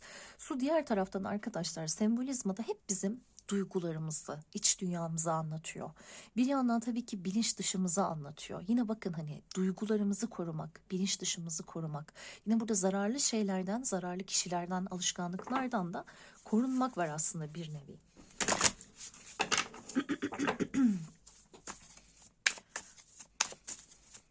Özellikle de hani su elementi yoğun bir insansanız, yani bilhassa böyle yengeç, balık, akrep gibi burçlar daha haritanızda belki ön plana çıkıyorsa ya da haritanızda ön plana çıkmasa bile siz kendi içinizde empatsanız, yani daha empatik bir insansanız ve kim olursa olsun herkese bazen insan aynı şefkat, merhamet, aynı hassas duygularla gider aslında. Fakat maalesef ki çevremizdeki her şey, her insan da bunu hak etmez. Bazen gerçekten haset enerjilere, kıskançlık enerjilerine ya da gerçekten ahlaken kötü insanlara gösterdiğimiz o davranış ya da hazır olmayan, belki de hazır değil, birine yardım etmek istiyorsunuz. Sadece hazır değil. O insan o an o yardımı almaya kapalı. Zorla onu vermeye çalışmak da yine hem onun alanını ihlal etmek, çünkü onun kendi hayatında alacağı derse sen mani oluyorsun, araya giriyorsun, hem de kendi alanını da ihlal etmiş oluyorsun ve aslında enerjini gerçekten de senden yardım istemeyen, gerçekten ya da o yardımın kıymetini aslında bilemeyecek birine veriyorsun. Ve günün sonunda belki hani tükenen, tükenmiş hisseden, yorulmuş hisseden sen oluyorsun belki de. Güncelde yüksek benliğinizin size ulaştırmak istediği mesaj nedir? Hadi bakalım. Sevinç. Ay çok tatlı. Sinek kuşu ruhu 22 arkadaşlar. Numarası ve sevinç diyerek geliyor. Aslında demek ki bakın burada hatta Lia'yı da çok güzel böyle gülerken, gülümserken görüyoruz. Ulaşmanız gereken versiyonda belki de mutlu olmak, neşeli olmak, sevinci almak, yaşamak, hayatta sevinç bulabilmek. Belki bu gerekiyordur o en iyi versiyonumuza. Ama biz toplum olarak da biraz böyle hani severiz, daha arabesk, daha böyle dramatik şeyleri severiz. Böyle şarkıları severiz, böyle filmleri severiz, değil mi? Bizim ülkemizin güneşi akrep, yükseleni yengeç. Biraz biz böyle seviyoruz, hani ben de yengeç burcuyum. Biraz böyle melankoli daha tatlı gelir bazen insana, daha çeker kendini. Özellikle hani dinlediğimiz çoğu şarkıda bile, değil mi, da genelde hani hareketli bir şarkı bile olsa ve çoğunlukla işte aşk acısı olur, farklı bir şey olur. Ama o hani hüzün, bazen yaşadığımız hani kendimizi böyle, özellikle de insan değil mi, tribe sokar şarkı dinleyerek. Sanki bundan ziyade aslında hani senin ulaşman gereken versiyonun daha sevinçli olmalı. Sevinci de hayatında yaşayabilmeli. Bundan kasıt şu değil bu arada, böyle hani toksik bir şekilde sürekli gül, sürekli pozitif ol derler ya, böyle sürekli gülümse. Hayır, o değil. O değil. Tabii ki de üzüntüyü de geldiğinde yaşayacaksın. Yası da geldiğinde yaşayacaksın. Bir insan sadece mutlu ya da sadece hüzünlü, sadece üzgün olamaz. Ama hayatta gerektiğinde umudu da bulabilmek, sevinci de yaşayabilmek, mutluluğu da kendine hani layık görmek. Ama diğer taraftan bir üzüntü geldiğinde üzüntüyü de sağlıklı bir şekilde yaşayabilmek gerekir. Bazen çünkü hani şunu da görüyoruz, bu da doğru değil. Özellikle böyle sosyal medyada bir yer böyle bir şey gündem olmuştu ya. İnsanlar birbirlerinin cenazelerine gitmiyorlar. Niye? Ay ben kendimi üzemem falan diyerek böyle tavırlarla. Yani bu çok sağlıksız bir şey. Hayır, bu böyle bir şey değil Allah aşkına. O da değil tabii ki. Bir şey oldu. Aa aman canım, hiç üzülemeyeceğim. Yani kalkıp oynayayım. Tabii ki bu da değil. Duyguları sağlıklı yaşamak. Üzüntü geldiğinde üzüntüyü, sevinç geldiğinde sevinci. Hatta şurada şey demiştik ya, belki siz burada kendi duygu dünyanızı yaşayacaksınız ama birilerine uyum sağlamak adına belki de işte ödün veriyoruz, taviz veriyoruz. Belki çok mutlusun. Ama işte o mutluluğu paylaşamıyorsun kimseyle. Ya da senin için sevindirici olan bir şeyi paylaşmaya çekiniyorsun belki. İnsanlara açmaya çekiniyorsun. Çünkü insanlar genelde aşağıya çekiyorlar maalesef ki bir şey söylediğinizde ve sevinç kursağımızda kalıyor. Ya da çok üzgünsün. Gerçekten şu an bir yas döneminden belki geçiyorsun. Herhangi bir şeyin yası, herhangi bir şeyin kaybı, bitişi olabilir bu. Bir başkası için hatta önemsiz bir konu bile olabilir. Ama ne var, öf sen de abarttın diyebilir insanlar. Ama bu sizin için önemliyse önemlidir. Ve belki bunu da sağlıklı bir şekilde yaşayabilmek. Çünkü sen o üzüntüyü, dediğim gibi yası, bitiş, o neyse o kayıp, onu yaşamazsan tabii ki hayatta sevinci de tam anlamıyla yaşayamazsın.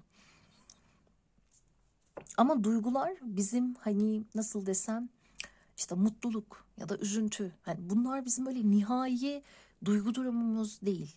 Duyguların hepsi gelip geçeceğim. Bu Inside Out diye bir film var ya, o kadar aslında animasyon filmi, hepiniz izlemişsinizdir diye tahmin ediyorum. O kadar güzel anlatıyor ki bunu gerçekten.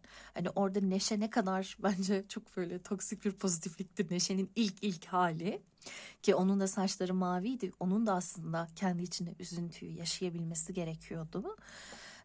Zamanla bunun biliyorsunuz kıymeti anlaşılmıştı. Belki izlemeyenler varsa yine de spoiler vermeyeyim ama o film gerçekten duyguların her birinin ne kadar gerekli olduğunun, her birinin bizi biz yapan parçalar olduğunu anlaşılması açısından güzel bir film.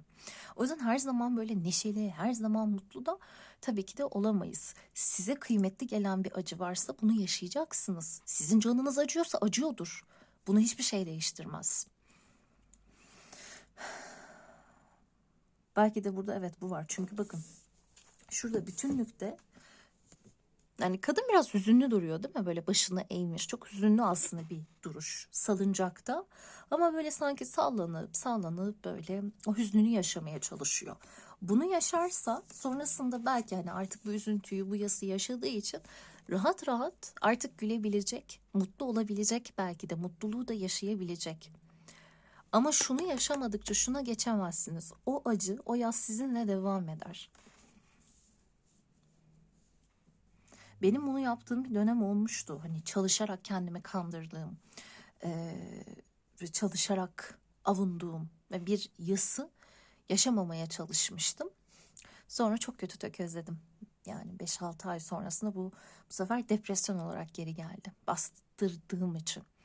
Ne zaman ki o kaybı, o acıyı kabul ettim, o yası yaşadım kendi içimde gerçekten. Ki bunu çok bilinçli de yapmadım. Mecbur kaldım artık hani o depresyon sürecine girince. Sonra ama oradan çıktığımda şimdi artık hani o yasa, o kayba da daha nasıl desem kabulle yaklaşabiliyorum isyan etmek yerine. Evet yani bu hepimizin hayatının bir parçası ve olacaktı diyebiliyorum. Bu yine üzülmediğimiz anlamına gelmiyor o kaybı hatırladığımızda. Yine üzülüyoruz elbette ama en azından artık biz o yası yaşamış oluyoruz.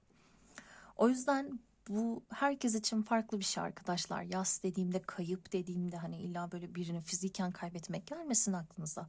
Sizin için çok önemli olan bir sınavı kazanamazsınız. Çevrenizde kimse sizi anlamaz. Aman canım, buna mı üzüldün, buna mı takıldın derler. Ama siz o sınav için gecelerce uykusuz kalmışsınızdır. O sınavla kurduğunuz hayaller vardı. Bu hayallerden olmuşsunuzdur. Ya da sizin için çok belki kıymetli bir ilişki vardı, bitti. Aman üf, ne üzülüyorsun, elini sallasan ellisi, aman biri gelir biri gider diyebilir arkadaşlarınız, aileniz, çevreniz. Ne üzülüyorsun be, kalk diyebilirler. Ama sizin için gerçekten evet kıymetliydi o. Gerçekten yaşadığınız şeyler vardı. O insanla belki kurduğunuz hayaller vardı. Haliyle bu sizin için kıymetli, değil mi?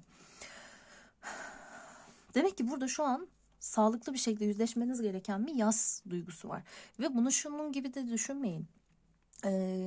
Çok yakın oldu, hemen oldu bu. Yakın. Hayır, belki bu 4-5 sene önce yaşadığınız bir durum ve belki o duyguyla hala yüzleşmediniz. Ve belki hala şu an tam olarak hayatta kendinizi o mutluluğa layık görmüyorsunuz. Belki hani sevincin sizin için mümkün olamayacağını düşünüyorsunuz. Ya da belki sürekli başınıza kötü şeylerin geleceğini düşünüyorsunuz içten içe. Halbuki öyle değil. Halbuki demek ki bu geriye dönüp buradaki yasımızı gerçekten yaşayabilsek, bunu kabul edebilsek, artık sonraki duyguları da evet bu bir duygu, bugün üzgün olabilirim, yarın mutlu olabilirim şeklinde yaşayabiliriz.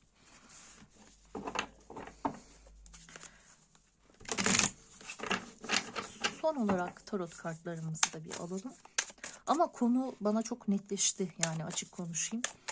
Dediğim gibi yorumladıktan sonra hani kartların kitapçık anlamlarını elbette ki ileteceğim. Onların da hitap edeceği kişiler vardır ama benim için konu çoğunuz için bu şekilde görünüyor. Şu düştüğünü alalım. Bu kadar olur. Tılsım dörtlüsü. Tutuyorum.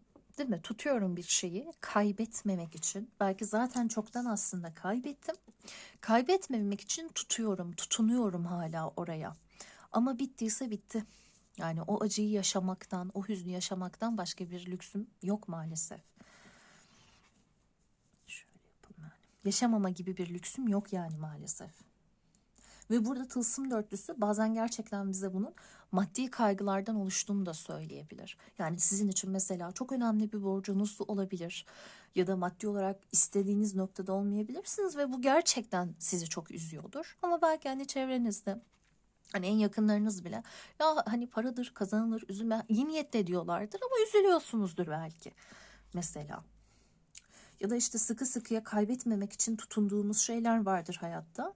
Bu bazılarımız için bir alışkanlıktır. Bir mekan, bir şehir olabilir. İnsan bir evle de aidiyet kurabilir. Küçücük bir eşyayla da aidiyet kurabilir. Ben yani geçmişte hatırlıyorum. Yani bitirdiğim ya da artık kullanmadığım böyle küçük eşyaların, bir şeylerin çöpünü bile atmak bana çok böyle şey gelir. Zor gelir mesela. Duygusal olarak bir şekilde bağlanırım. Kimse hiç bağlanmaz, böyle tak tak atar. Çok özenirim öyle insanlara. Ben yapamıyorum. Tost makinem bozuldu yani. 5 sene beni idare etti. Şu kadarcık, avuç kadar bir şeydi. Ay, onu atarken o kadar üzüldüm ki. Çünkü onda benim anılarım vardı. Hani eşimle işte evimizi kendi imkanlarımızla kurmuşuz. Onunla güzel böyle tostlar yapmışız. O kahvaltıları hatırlatıyor. Falan. Benim için zor oldu. Bilmiyorum.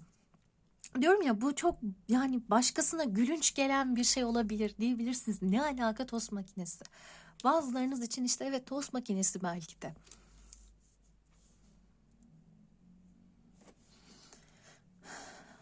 Ay, böyle çok dediğim gibi bence burada yaşanamayan bir hüzün var. Ve bu hüzün yaşanamadığı için sevinç aşamasına, o mutlu olma aşamasına geçilemiyor. Her sevinç böyle buruk kalıyor, yarım kalıyor. Tam gülümseyeceksiniz, tam belki tebessüm edeceksiniz, kahkaha atacaksınız belki de. Ama yarım kalıyor.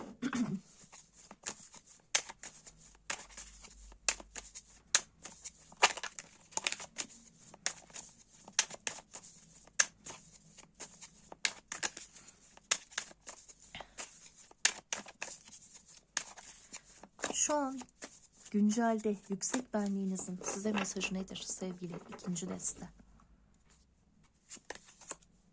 Tılsım sekizisi. Bu ilk destede deste altından gelmişti. Tılsım olması. Deste altımıza da bakalım. Değnek sekizlisi. Korkmayın. Böyle bir yıldırım gibi düşüyor. Evet, ilk bakışta biraz kuleyi andırıyor ama değil. Değneklerin sekizlisini görüyoruz. Bu arada dün birinci desteği çektim. Orada zaten artık belli. Sona doğru ben iyice öksürmeye başlıyorum o videoda. O yüzden ikinci desteği bir sonraki gün çekiyorum. Yani zaten sıfırdan başladığım için açılma herhangi bir yarım kalma olmayacağı için bir gün sonra çekim. Yani yine şey var, farkında mısınız? Geciktirilme, sanki böyle ertelenme. Çünkü dün zorlasaydım sizin açılımınızda çok bayağı artık çok öksürmeye başlayacaktım. Hala dedim ya, hastalığın kalıntıları devam ediyor. O da artık hani sizin için böyle bir seyir, dinleme zevki vermeyecekti.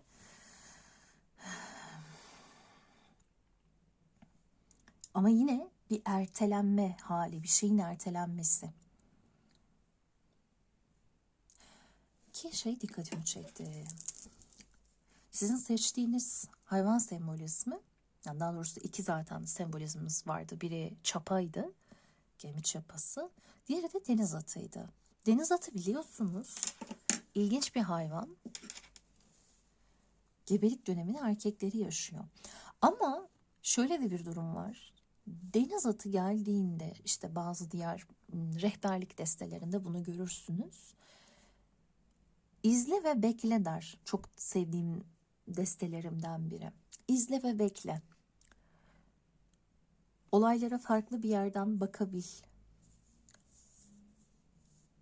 Sakin ol. Hani süreci yaşa. Süreçte ne getirdiyse onu kabul etmek vardır. Süreçle inatlaşmak, kavga etmek yoktur. Gelini yaşarsın. Evet, burada belli ki böyle bir konu gün yüzüne çıkıyor. Ve şunu anlıyorum şimdi, tılsım dörtlüsü Oğlak Burcu'nun da 3. dekanını gösterir bize arkadaşlar. Tutuyorsunuz bir durağanlık kartı. Normalde 4 istikrarlı bir rakamdır bizim için sembolizmada, ama tılsım dörtlüsünde bir durağanlık vardır. Kişi kıtlık bilincinde olabilir. Bu yüzden elimdeki şu 4 tane tılsımı, yani bu tılsımlar paralar aslında, madeni para şeklinde görüyorsunuz zaten. Ama bunları kaybetmeyeyim diye sıkı sıkı sarılır. Klasik tarottaki versiyonuna bakabilirsiniz Google'da. Bunlara sıkı sıkı sarılır. Ama kendini çok fazla izole eder, çok fazla soyutlar. Böyle şehir çok arkasında kalır ve bembeyazdır arkasındaki o hakim olan renk. Kişinin içine düştüğü boşluğu da bu noktada anlatır. Ve kendini belki burada bir şeylere layık görememe. Belki burada çok güzel bir şey bitti. Tam size uygundu, öyle olduğunu düşündünüz ve belki gerçekten öyleydi. İş, aşk, farklı bir şey. Tam size göre bir ev artık hani. Belki böyle bir durum bitti, çıktı hayatınızdan. Ve siz bir daha bunun gibisi gelmeyecek, bir daha bunun gibisini yaşayamayacağım diyerek bunun aslında hüznünü yaşıyor olabilirsiniz içten içe. Ama diyorum ya, sanki etrafınız da buna çok izin vermiyor bu acıyı belki yaşamanıza. Ve bu yüzden hem hiçbir zaman mutlu olamayacağınızı düşünüyor olabilirsiniz. Hem de bunu düşünmeseniz bile gelen sevinçlere hep yarım yaşıyor olabilirsiniz.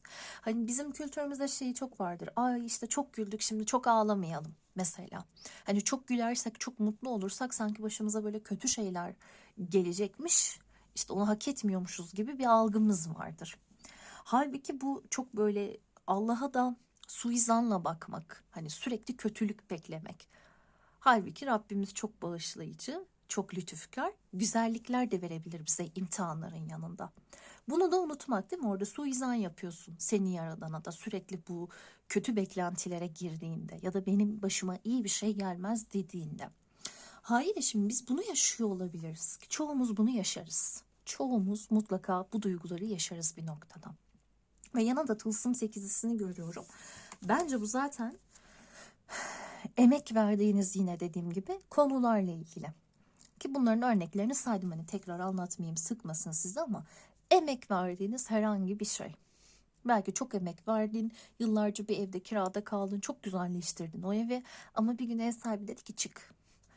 Ve ne yapacağım ben diye düşünüyorsun belki de kara kara. Halbuki bakın, diyor ki tılsım onlusu, tamam burada sen korkuyorsun, durağanlık var zannediyorsun ama hayır, aslında her şey tam olabilir, her şey tamlanabilir, bütünlenebilir. Senin emeklerin aslında hiçbir şekilde de zayi olmayacak. Bir şey, sana o emeği verdin, o şeyi belki evet kaybettin ama o emek verdiğin süreçteki seni kazandın. Oradaki deneyimi, oradaki tecrübeyi kazandın. Hata yaptıysan o hatalardan ders çıkardın ya da en azından çıkarman gerekiyordu. Ve aslında görünürde kaybetmiş gibi olabilirsin. Fakat bir şey gerçekten kaybetmedin. Çünkü tılsım onlusu, yani para onlusu diğer adıyla, bizim için bu para kartlarındaki, tılsım kartlarındaki tamamlanmayı veriyor arkadaşlar. Bakın 4'ten 8'e gidiyoruz 2 katına. 8'den 10'a gidiyoruz. Tamamlanışa gidiyoruz. Bu şöyle bir şey bile olabilir kiminiz için. Şuradaki değnek sekizlisiyle de birlikte. Zaten bakın 8-8. Hani ha gayret, az kaldı. Biraz daha sık dişine. Biraz daha da çaba sarf et diyor bence. Çünkü tamamlanmaya gidebilir. Emek vermeyi istediğiniz bir konu ve belki birilerinden korkarak, cesaret edemeyerek kendinizi kapatıyorsunuz. Belki o şeye yatırım yapamıyorsunuz. Belki o şeye artık emek veremiyorsunuz. O konu her neyse.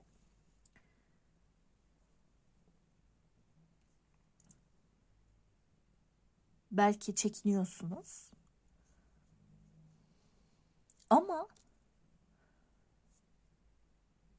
çaba verdiğiniz takdirde biz o şeyin başarılı olacağını belki görecek olabiliriz. Hani diyor ya, hareketlerini senin için doğru olana göre ayarla. Yani başkasına göre değil. Belki senin yapmak istediğin bir şey var ama çevrende hiç kimse sana destek olmuyor bu konuyla ilgili. Ve kara kara düşünüyorsun hani ne olacak, nasıl olacak diye. Ya da yapayım mı, yapsam değer mi mesela. Yapsam değer mi? Değer. O şey her neyse.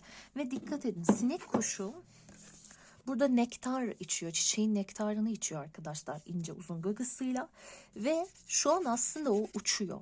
Ve kanatlarını o kadar hızlı çırpıyor ki biz onu sanki böyle havada asılı kalmış gibi görüyoruz. Mümkün mü havada asılı kalması? Hayır, değil. Kanatlarını sürekli çırpmak zorunda.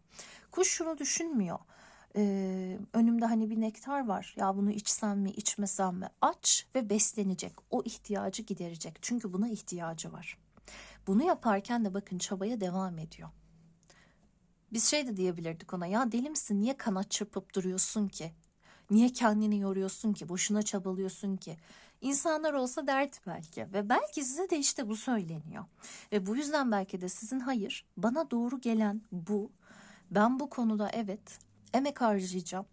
Bu konunun beni başarılı kılacağına, mutlu kılacağına inanıyorum. Ben burada huzur bulacağım. Ben burada emniyet ve güven bulacağım diyorsunuz belki de. Tılsım onusu çünkü böyle yuva gibi güven inşa edilmiş alanları, yapıları anlatır bizim için. Aynı zamanda böyle köklü kurumları, kuruluşları da görebiliriz. Bilhassa böyle kariyer, eğitim, işle ilgili istekleri olanlar varsa onlara hitap ediyor olabilir. Özür dilerim. O yüzden demek ki çaba sarf etmek lazım. Çünkü bir örümceğin ördüğü bir ağın nasıl bir serüveni başlatacağını bilemezsiniz, değil mi? Halbuki ufacık örümcek. Ama o örümceğin ağ kurduğu mağara kocaman bir yolculuğu başlattı. Peki. Özellikle bakın, evinizde böyle hani bazı yerlerde böyle örümcek olur ya, örümcek görürseniz, bir yerlerde de karşınıza çıkarsa, örümcekler biliyorsunuz arkadaşlar, zehirli türleri hariç aslında zararlı değiller. Aksine bizi böyle hani kötü olabilecek böceklerden, sineklerden de koruyorlar. Ben o yüzden hep hürmetle yaklaşırım örümceklere. Yani severim onları ya. Çok şükür şey korkum yok. Tabii ki fobisi olan insanlar için biliyorum bu söylediğim çok korkunç, özür dilerim ama korksak da hani korksanız da o da aslında kendi hayatını bakın inşa ediyor. Ve değil mi, sen geliyorsun o ağı söküp atıyorsun aslında ama o yine inşa ediyor. Şey demiyor mesela, ya bu insanlar benim ağlarımı söktü attı. Ben çok başarısız bir örümceğim. Ben bir daha örmeyeceğim demiyor ki. Ona ne ki çünkü? Ona ne? İnsanın yaptığı o insanın bileceği iş. Aynı arı yani sinek kuşu gibi. Sinek kuşu nasıl nektarını içiyor? Anda kalıyor, bakın, düşünmüyor. Sonrasını, öncesini düşünmüyor. Çok bu anda da kalmakla ilgili bir mesaj aynı zamanda. Çünkü anda kalan sevinci yaşar. Anda kalan mutlu olur. Önüne senin çok güzel bir pasta koyduk. O an onun keyfini çıkararak yersen, sadece pastaya odaklanarak çok lezzet alırsın. Çok böyle zevk alırsın o andan, değil mi? Ama pasta geldi. Ay, bunu da yiyeceğim ama işte kaç kalori ki? Dur bir kalorisini hesaplayayım. Ama işte yaza kadar benim incelmem lazımdı. İşte kiloma da dikkat etmem lazım. Ama bak, pasta geldi artık. Artık pasta geldi. Sen söyledin o pastayı. Sen sipariş ettin o pastayı. Daha ne düşünüyorsun? Yiyeceksin ve tadını çıkaracaksın. Ama işte yemeyip onu böyle irdelediğimizde. Çünkü yiyeceksin sonunda ya. Yiyeceğini biliyorsun. Aslında biliyorsun yiyeceğini. Kastettiğim böyle misafirlikte, diyette olduğun halde zorla getirilen pasta değil. Hayır, o değil. Ama sen söyledin, gittin, siparişi verdin. Tadını çıkaracaksın. Sonrasını düşünmeyeceksin çok da. Haliyle nasıl işte o bunu düşünüyorsa, ya da örümcek nasıl, bana ne canım, benim doğam bu, ben öreceğim ağımı, yakalayacağım avımı, besleneceğim diyorsa, senin de ağlarını, hayallerini kim yıkmaya çalışırsa çalışsın, eleştirileriyle, sözleriyle, yorumlarıyla, belki gerçekten önüne taş koymasıyla, senin o yolda demek ki devam etmen gerekiyor. Ve bu olduğunda bakın ne oluyor deste altında. Değnek sekizlisi. Tüm değnekler biri hariç, bakın, siyah siyah siyah değnekler. Birine yukarıdan bir şimşek geliyor. Renkli bir şekilde ve biz oraya hayat geldiğini görüyoruz. Renk geliyor, renklenmeye başlıyor. Gökkuşağı renkleri, gökkuşağı mucizeleri anlatır bir yandan, şanslıdır. Diğer yandan dikkat edin. Kırmızı, turuncu, sarı, yeşil, mavi, şurası indigo diyebileceğimiz mavi, en üstte mor. Ne bu? 7 çakra. Kök çakradan başladı, tepe çakrada bitirdi. Hayat sistemi inşa etti orada. Hayat geldi. Yıldırımlar niye düşüyor dünyaya? Bu kadar, değil mi? Her şeye zarar veriyor, yangın çıkartıyor. Bazen gerçekten canlılar ölüyor. Ama düşen yıldırım toprağı da besliyor. Yeni bir yaşam da doğuyor oradan. Boşuna düşmüyor tabii ki de yıldırımlar. Biz çok korkuyoruz, evet, ben de çok korkuyorum. Ama düştüğü yerde mineralle besliyor aslında toprağı. Haliyle bizim ürktüğümüz, yani sizin burada ürktüğünüz, korktuğunuz bir şey de aslında sürece hareket getirecek ve size iyi gelecek olabilir. Değişim korkutucudur. Bilmediğimiz her şey çünkü bize yabancı gelir, ürkütücü gelir ve bu çok normaldir bence hepimiz için. Ama unutmamamız gerekir ki o değişim hayatı da getirebilir. Ve zaten değişime adapte olanlar bu hayatta büyüyebilirler. Şimdi benim yorumum bu. Gelelim kitapçıktaki ekstra anlamlara diyelim. Onları da ben seviyorum size iletmeyi. Belki benim yapmadığım bir yorum size hitap edecektir. Bu kart mutluluğunuzu çoğaltmak konusunda, bakın, mutluluğunuzu çoğaltmak ne yaptı? Sevinç kartıyla bütünleştirdi. Mutluluğunuzu çoğaltmak konusunda soru ve dualarınıza yanıttır. Meleklerin cevabı yalnızca doğru olduğuna inandığın faaliyetlerde bulun. Sana doğru geleni yap, başkasına değil. Sana ne doğru geliyor?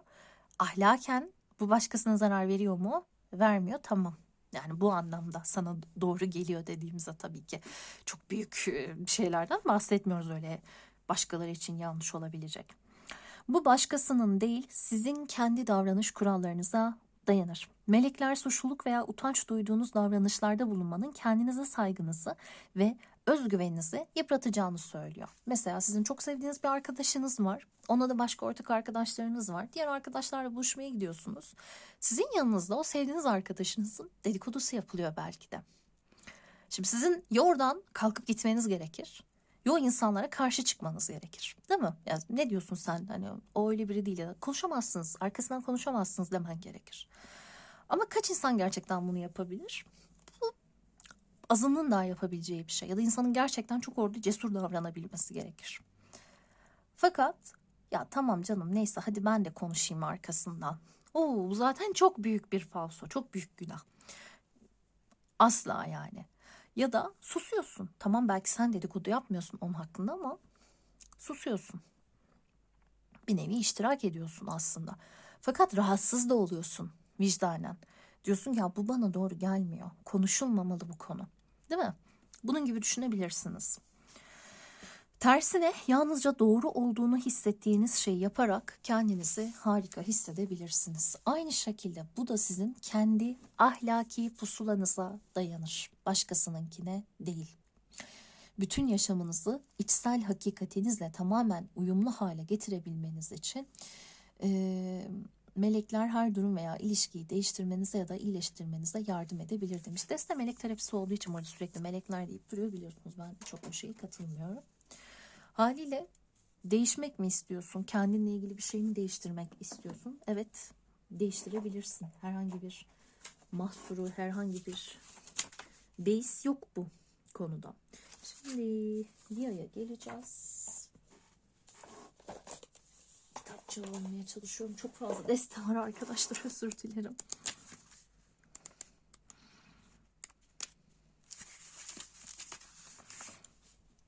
Sessizlik içinde kıvranma. İstediğin şeyi talep et demiş Lia. Hatta bakın diyor ki alanını koru, kararlarının arkasında dur. Sessizlik içinde kıvranma. İstediğin şeyi talep et. Ne demiş? Lia kadınların koruyucusu ve bir su tanrıçası olan Avustralya aborjinlerindendir. Gökyüzünden yeryüzüne baktığında kuru çölde kökler bulmak için kumları kazan bir grup kadın olduğunu fark etti. Köydeki erkekler belli başlı kurallar koymuştu. Buna göre kadınlar kamptan sadece su almak için ayrılabilirlerdi. Bu sebeple bulundukları yerde susamış ve üzerleri kirpas içinde kalmak zorundaydılar. Lia bu duruma müdahale etmeye karar verdi. Dağların içine girdi, kazmak için kullanılan çubuğu yere sapladı ve bir nehre dönüşen bir su kaynağı keşfetti. Kazmak için kullanılan bir çubuğu yere sapladı ve bir su kaynağı keşfetti diyor. Bakar mısınız? Burada su görmüyorsunuz. Ne demiştik ama bir hayat geliyor değneğe inen şimşekle birlikte. Burada ben yine soluğum kesilmeye başladı arkadaşlar. O yüzden biraz böyle derin nefes ala konuşuyor olabilirim şu an. Tekrar çok özür diliyorum. Su içip serinleyen kadınlar liderleri Lia ile kendi topluluklarını oluşturdular. Bakın belki bazılarınızın böyle kadınlarla ilgili hani işte olur ya böyle kadınlara yönelik işte topluluklar, kadınlara yönelik böyle oluşumlar, markalar, ne bileyim böyle bu tarz işte kafeler oluşturuluyor mesela ya da işte anne bebek kafeleri işte yapılıyor, bunlar çok böyle yaygınlaştı. Bunun gibi mesela kadınlara yönelik bir şeyler yapma düşünceniz varsa yine buna bir destek alıyor olabiliriz. Fakat bakın neyi gördük? Kurak görünen bir yere birinin cesur eylemi, ki değneğini görüyorsunuz bakın ne kadar aslında uyumlu oldu değil mi? Değnek yani asa ve asa. Kurak görünen bir yere bir kişinin sessiz kalmayışı, bir kişinin ya hayır biz ne yapıyoruz deyişi suyu getirdi. Mutluluğu getirdi, hayatı, bereketi getirdi. Son derece verici ve destekleyici bir doğan var. Bundan bahsetmiştik, yani empat olmak böyle bir şey çünkü. İnsanlar her zaman onların yanında olacağın konusunda sana güvenirler. Onları önceliğin yaparsın, kendi ihtiyaçlarını bir kenara bırakıp önce onlarınkini anlamaya çalışırsın ve onların arzularını yerine getirmek için kendinden vazgeçersin. Bu kişilik özellikleri genelde empatlarda, şifacılarda, ışık işçilerinde, dünya meleklerinde, sezgisel ve hassas kişilerde görünür. Tanrıçalıya diğer insanların ihtiyaç, talep, beklentileri altında kendini kaybetme riskine girmeden önce bazı sınırlar koymanı ısrarla tavsiye ediyor. Bu da o bahsettiğimiz işte alanımızı korumak, sınırlar koymak. Şunları sor. Sen yaşayan bir azize misin? Hayır. Kendini ayaklar altına mı aldırıyorsun? Muhtemelen. Kendine ait ihtiyaçların, hayallerin ve dileklerin var mı? Evet. Kendini ön planda tutmaya başla. Neyi istiyorsan onu talep et, yardım iste ve almaya açık ol. Yani biz istiyoruz ki hep yardım eden taraf olalım. Çünkü istemek zordur arkadaşlar. Yardımı istemek, desteği istemek. Ya düşün, yani borç istemek değil mi? Başlı başına ne kadar zor bir şeydir. Kimse borç isteyen taraf olmak istemez ki. Hepimiz vermek isteyen, yardım etmek isteyen taraf oluruz, değil mi? İyilik yapmak isteyen taraf oluruz. Çözüm getiren taraf olmak isteriz. Ama bizim de bir şeye ihtiyacımız varsa orada talep edebilmemiz önemli. Ya da bizden bir şey istendi, imkanımız yok o an ya da o şeyi yaparsak biz gerçekten çok zora düşeceğiz. Ya o zaman işte kendimizi korumamız gerekiyor. Başlangıçta kendini rahatsız edebilirsin ama benim suyum seni canlandıracak. İkimiz birlikte ilerlemeyen kalıplardan, yani bakın tılsım dörtlüsünün o durağan kalıbından kurtulacağız ve çok daha verimli topraklar bulacağız diyor. Mesele şu aslında: sınır koymak başlı başına zaten alışkın değilsen seni rahatsız eder ilk etapta. Bu çok kolay bir şey değildir. Özellikle sürekli evet diyen bir insansan yeri geldiğinde hayır diyebilmek insanı zorlar. Şahsen ben öyleyim.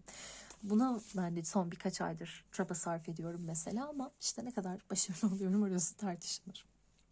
Ek mesajlar: İnsan hakları kampanyalarına katıl, adalet ve önyargı ile ilgili davalarda haksızlıklar için mücadele et, başkaları için öne çık, destek ver. Sıkışmış enerjiyi suyun şifasıyla temizle, duş al, banyo yap veya yüz, suyu çakralarından akan enerji olarak imgele, blokajlarını veya korkularını yaz ve onları serbest bırakmak için bir su kabına daldır. Öfkelendiğinde abdest al deriz ya aslında. Fark edin orada hangi bölgelere mesela su verdiğinizi.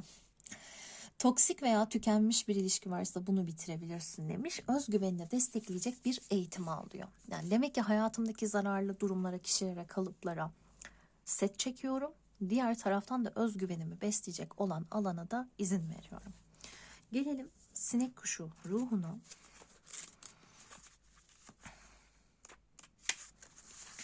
Kalbinizi kutlama ve eğlenmeye açın.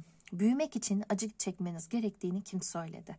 Ruhunuz mutluluğu takip ettiğiniz ve sevginizi ifade ettiğiniz sürece büyük sıçramalarla genişleyecektir. Hayatı, kendinizi ve de diğerlerini anın içinde kucaklayın.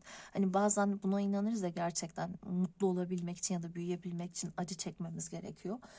Acısız bir hayat yok. Hani ben ona inanan bir insan değilim. Acı da var bu hayatın içinde, dediğim gibi.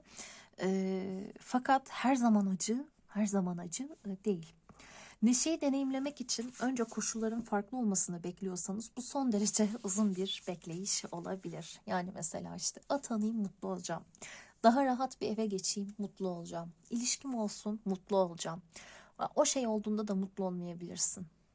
Mutluluk o kadar hani sürekli sürecek bir an değil. Hayat devam ediyor. Çok istediğin bir işe girersin. Çok sevdiğin bir insanla evlenirsin. Diğer gün kalkıp yine faturalarını ödeyeceksin. Yine o sıkıntıyla uğraşacaksın. Postaneye gideceksin. Kimle karşılaşacağım belli değil. Hastalandığında hastaneye gideceksin, değil mi? Hayattaki sıkıntılar hep devam ediyor. Aile sürekli mutlu olamazsın ama olduğun anın içerisinde mutlu olabilmeyi becereceksin bu yüzden. Hayat her zaman değişiyor. Eğer şimdi mutluluğunuzu takip etmezseniz ne zaman edeceksiniz? Değil mi? Yarının garantisi var mı? Yok. Hayattaki amacınız neşeyi deneyimlemek. Kişisel sınırlarınızı koruyarak, bakın yine sınır konusu geldi. Kişisel sınırlarınızı koruyarak şimdi bu yönde adımlar atın. Her şeyi bir anda yapmanıza gerek yok ama bir yerden de başlamanız gerekiyor. Mutluluk orman yangını gibi başkalarına kolayca yayılır ve dünyayı iyileştirmeye yardımcı olabilir. Değil mi? Burada muhtemelen zaten bir ormana düştü bu. Hayatı oradan getirdi. Sinek kuşları son derece küçük olmalarına rağmen büyük mesafeler kat edebilir, hatta geriye doğru uçabilirler. Onların varlığı hayatın sadece varış noktasına ulaşmakla ilgili olmadığını, yolculuğun neşesiyle ilgili olduğunu hatırlatmaktadır. Sinek kuşları günde ortalama 1000 çiçeği ziyaret ederler. Muazzam miktarda enerji harcadıkları için periyodik dinlenme zamanları olması gerekir. Onlara örnek alın ve yenilenmeyi unutmayın demiş. Yani sürekli çalış, hep çalış, hiç dinlenme, sürekli acı çek. İşte orada bir yerde sistem hata veriyor arkadaşlar. Sonra benim gibi böyle bir hasta oluyorsunuz, iyileşemiyorsunuz uzun süre maalesef. Şimdi İkinci sorumuza geçelim bakalım. Sizin ilk sorunuz ne kadar uzun yorumlamışım. 40 dakika olmuş. Bir su içeceğim, o esnada durdurayım. İkinci sorumuzdan devam edelim arkadaşlar. Şu anda sizi bu en iyi versiyonunuza dönüşmekten alıkoyan, size iyi gelmeyen, sizi aşağıya çeken temel konular nelerdir? Size iyi gelmeyen, size aşağıya çeken, o en iyi versiyonunuza gitmenize mani olan şeyler nelerdir? Para annesi, yani para kraliçesi, tılsım kraliçesi. Kılıç babası, yani kılıç kralı. Bunu birinci destede de görmüştük, bu kartı bu kısımda. Ve kupa dörtlüsü. Yani gayet anlaşılabilir zaten. Deste altında da ölüm kartını görüyoruz. Şuradan da alalım hemen. Şu anda size iyi gelmeyen, sizi o en iyi versiyonunuza gitmekten alıkoyan, aşağıya çeken şeyler neler olabilir? The Founder, kurucu. Foundations Community. Yine bakın şeyi gördük aslında. İçinde olduğumuz toplum, topluluk. Hani demiştik ya, bütünlüğümüze belki aykırı olsa da dikkate aldığımız yerler ama aslında işte bütünlüğümüze zarar veriyor. Uyum sağlamaya çalışıyoruz. Bu sefer biz kendi istediğimizi yapamıyoruz. Sağlıklı sınırlar belki belirleyemiyoruz. Deste altında ne varmış? The Sentinel, Determination, Certainty. Peki. Bir koruyucu, bir böyle guard figür görüyoruz. Şöyle alalım. Görünüyor değil mi? Tamam. Ve bizim kararlılığımızdan, netliğimizden bahsediyor. Şimdi istediğimiz şeyler için arkadaşlar burada gerçekten hayırsa hayır, evetse evet, istiyorsam istiyorum, istemiyorsam istemiyorumu gerçekten net bir şekilde söyleyebilmek. Yani böyle eğip bükmeden, bahanelere sığınmadan, ya işte şöyleydi, böyleydi, öyle oldu falan demeden. İstiyorsam istiyorum. Yani benim buna ihtiyacım var. İşte bana alan tanıyın, bana zaman tanıyın. Şu an müsait değilim. Bir yere gelmeniz söyleniyor. Yani şu an canım istemiyor, gelemeyeceğim. Kusura bakmayın, bugünü kendime ayırıyorum. Çok net. Müsait değilim, bitti. Ya da bir şey yapmak istiyorum. Özürsüz bir şekilde hani ya ben bunu yapmak istiyorum. Ben bu konuyla ilgili kendimi biliyorum. Planlarımı, hedeflerimi biliyorum. Bana destek olun veya olmayın. Ben bu şeyi yapacağım. Başarısız da olabilirim. Bunun sorumluluğunu da almaya hazırım ama. Yani kararlıyım çünkü gözümü karartmışım ben o konuda. Çok istiyorum ya o şeyi. Gözümü kararttım. Ya bana karışmayın, ben bunu yapabiliyorum diyebilmek. Ve biraz burada insanın kendi aslında yapısını da kurması. Hem içsel yapısını kurması, kendi kişiliğini, karakterini, kimliğini kurabilmesi, oturtabilmesi. Hem de buna gerçekten sahip çıkabilmesi. Ama biz bunu sürekli birileri için böyle esnetirsek ya da biz sürekli birilerinin hayatına fedakarlık yapan, işte koruyan, kollayan, fazlasıyla veren taraf olarak gidersek biraz, orada işte zamanla diğer şeyleri, kendi istediğimiz şeyleri yapmaya enerji, takat bulamayabiliriz. Tılsım kraliçesini ben severim aslında tarotta. Realisttir çünkü gerçekten insan hani o realist bir şekilde o büyütebilme tarafını gösterir ki şurayla çok uygun. Yani aslında o planladığınız şeyleri büyütebilirsiniz ama bakın yavrusunu görüyor musunuz? Yanında yavrusu var. Tılsım kraliçesi gölgesinde biraz fazla aman koruyayım, kollayayım, işte aman seni ben rahat ettireyim. Yani başkaları için fazla emek veren, fazla fedakarlık yapan kişi olabiliyor. Bunun yanında bir kılıç kralı görüyoruz. Bize böyle dik dik bakan bir kılıç babası olarak gelen baykuşu görüyoruz. Şöyle yapalım. Şimdi yine burada hem bizim çekindiğimiz kişiler, durumlar olabilir ama hem de biz kendi kendimize çok zaten halihazırda yargılıyor olabiliriz. Ki yanındaki kupa dörtlüsü bana biraz bundan bahsediyor.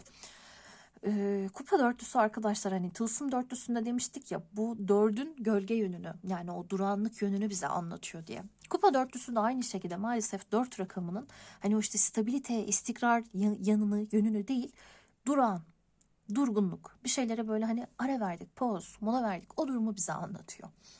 Ve kupa dörtlüsü geldiğinde klasik tarotta baktığınızda işte ağacın altında böyle kollarını bağlamış oturan bir çocuk görürüz, bir adam görürüz.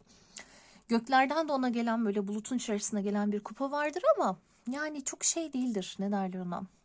Bakmıyordur, görmüyordur, boş kupalara odaklanmıştır. Yani olumsuzluklara fazla odaklanıyor olabiliriz. Karamsarlığımızı fazla çalıştırıyor olabiliriz.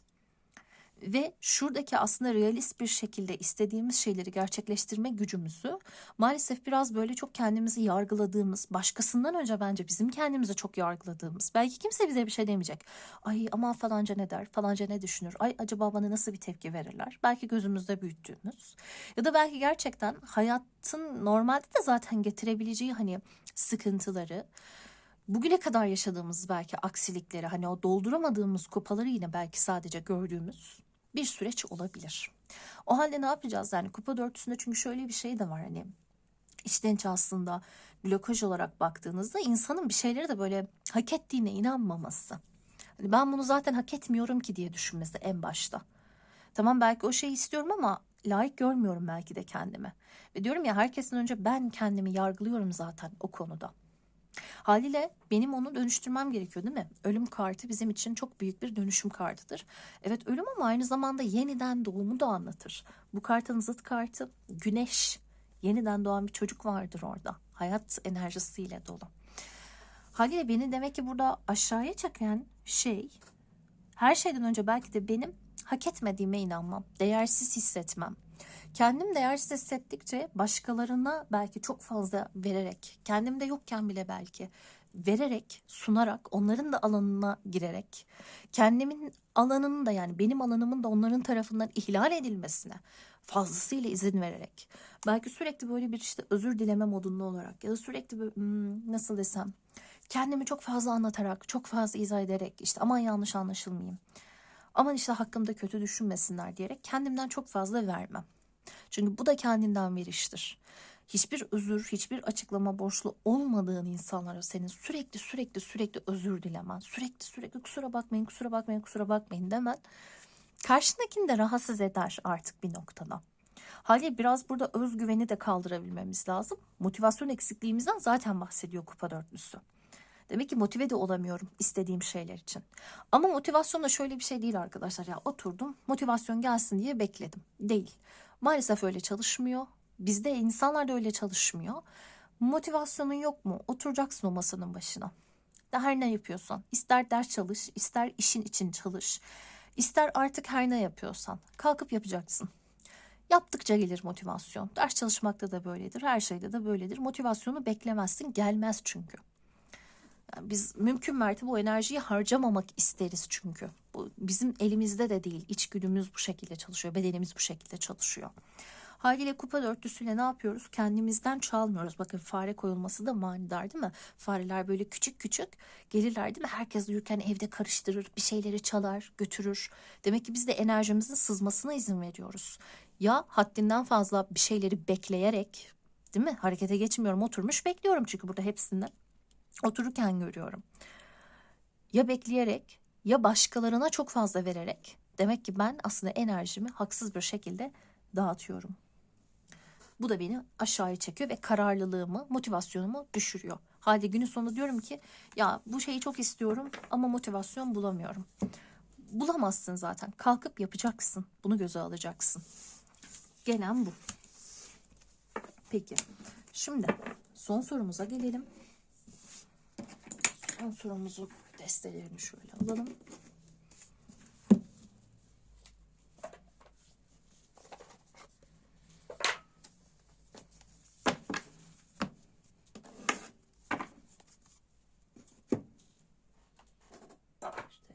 Destemiz. Hadi bakalım. Sevgili ikinci deste. Nasıl daha iyi olan o en iyi versiyonunuza dönüşebilirsiniz? O en iyi versiyonunuza nasıl dönüşebilirsiniz? Şifa muhafızı. Kendinizi şifalandırıcı bilgilere açın. Deste altına da bakacağım. Sihir muhafızı. İçinizdeki sihri ortaya çıkartın. Nasıl daha iyi versiyonunuza, o en iyi versiyonunuza dönüşebilirsiniz? Ne istediğinizi söyleyin. Varsayımlarda bulunmayın. İşte bu az önce konuştuğumuz konu. Benim ne istediğimi başkaları da kolay kolay bilemez zaten. Ya işte beni seviyorlarsa bilsinler, bana değer veriyorlarsa bilsinler diyebiliriz ama insanlar bunu bilemezler. Özellikle de eğer biz hani sürekli, nasıl desem, uyum sağladıysak, bu zamana kadar hani bana fark etmez dediysek, bir şey soruldu. Ya fark etmez. Ne yersin? Fark etmez. Uyum sağlıyorsun, sürekli uyum sağlıyorsun ama aslında karşındakiler gerçekten sen o şeyi seviyor musun, sevmiyor musun, bundan rahatsız mısın, değil misin bilmiyor. Özellikle de hani içe dönük insanların en çok yaptığı yanlış, sanki dışa dönükmüş gibi bunu idare etmeye çalışmak. Ya hayır, hoşlanmıyorum. Yani kusura bakmayın, çok ben sevmiyorum, ben bunu beğenmiyorum. Bunu diyebilmemiz gerekiyor, değil mi? İsteklerinizi dile getirecek cesareti bulun. Başkalarının size evet ya da hayır deme hakları vardır ama sizin de her zaman isteme hakkınız vardır. Aynı şekilde başkalarının da isteklerini dile getirme ve sizin evet ya da hayır deme hakkınız vardır. Bu kadar basit. Haliyle hani sen bunu yaparsan artık bir yaptın, iki yaptın. İnsanlar şunu anlarlar ya, evet ben bunun alanını ihlal edemiyorum. Çünkü herkes de böyle bizim alanımızı ihlal etmeye de bayılmıyor arkadaşlar. Bazen gerçekten insanlar sadece bilmiyor yani. Kastettiğim böyle insanları zorbalayarak onların alanını ihlal edenler değil. Onlar ne yaparsanız yapın anlamıyorlar zaten. İşte sen de artık idare etmeyeceksin öyle olduğunda yani.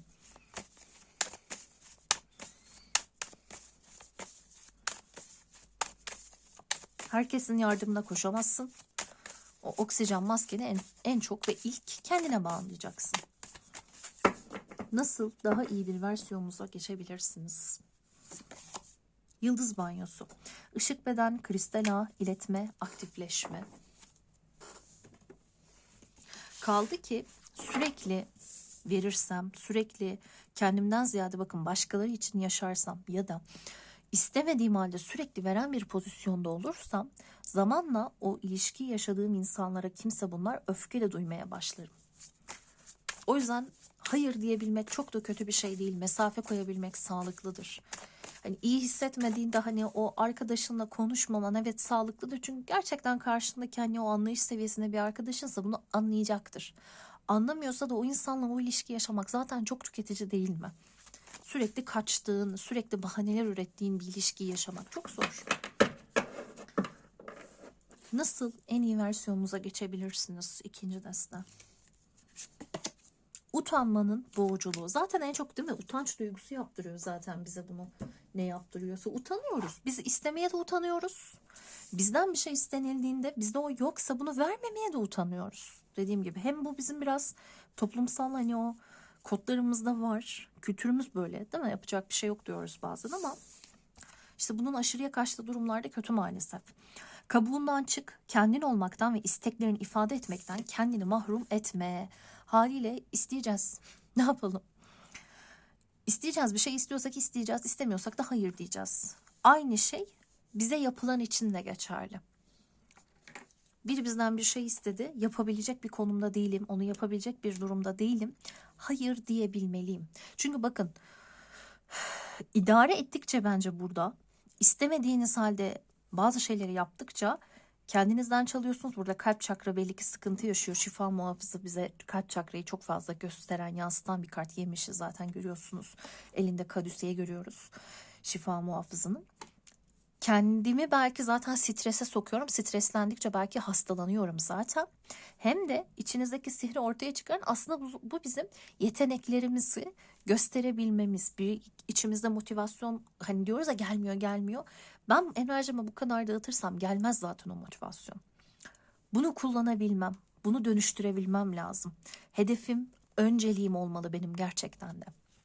Hani yoksa arada böyle işte kaybolur gideriz maalesef ki.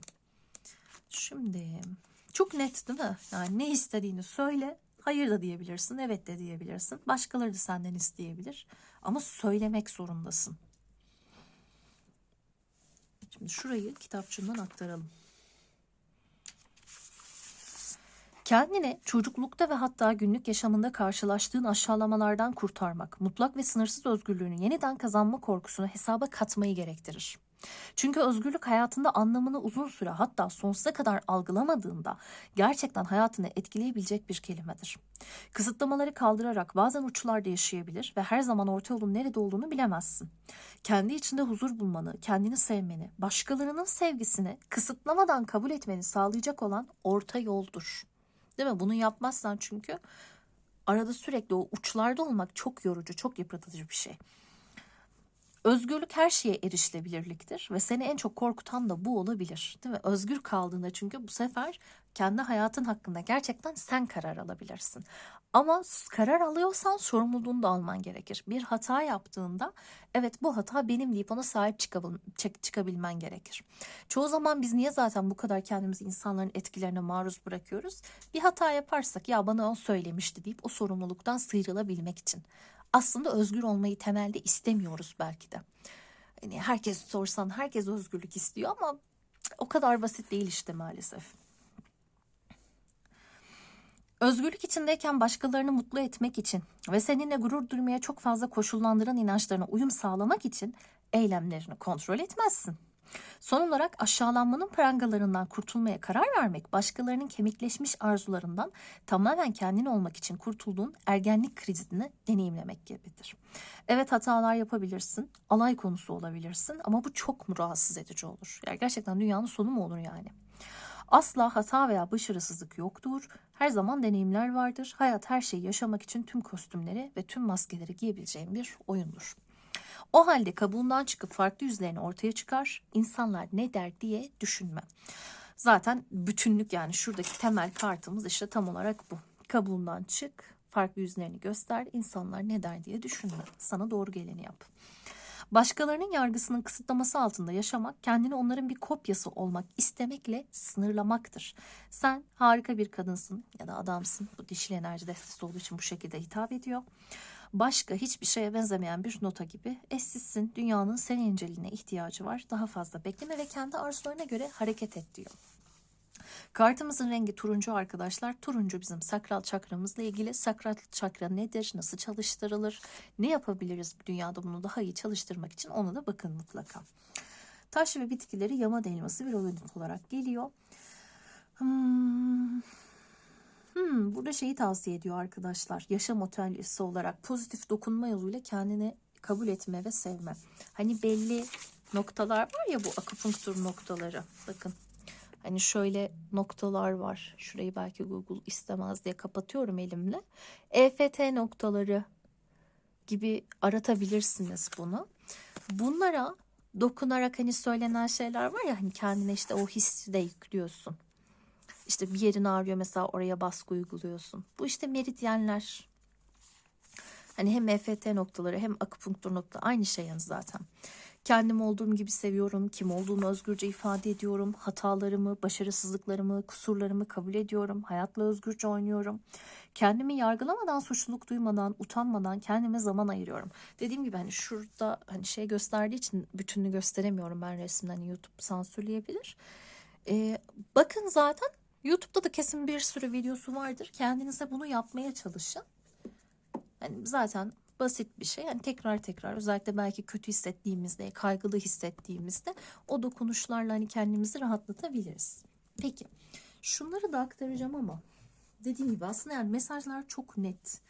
Ben hani kendi yorumumu yaptım açıkçası. Sadece hani ekstra olarak iletiyorum bunları şu an.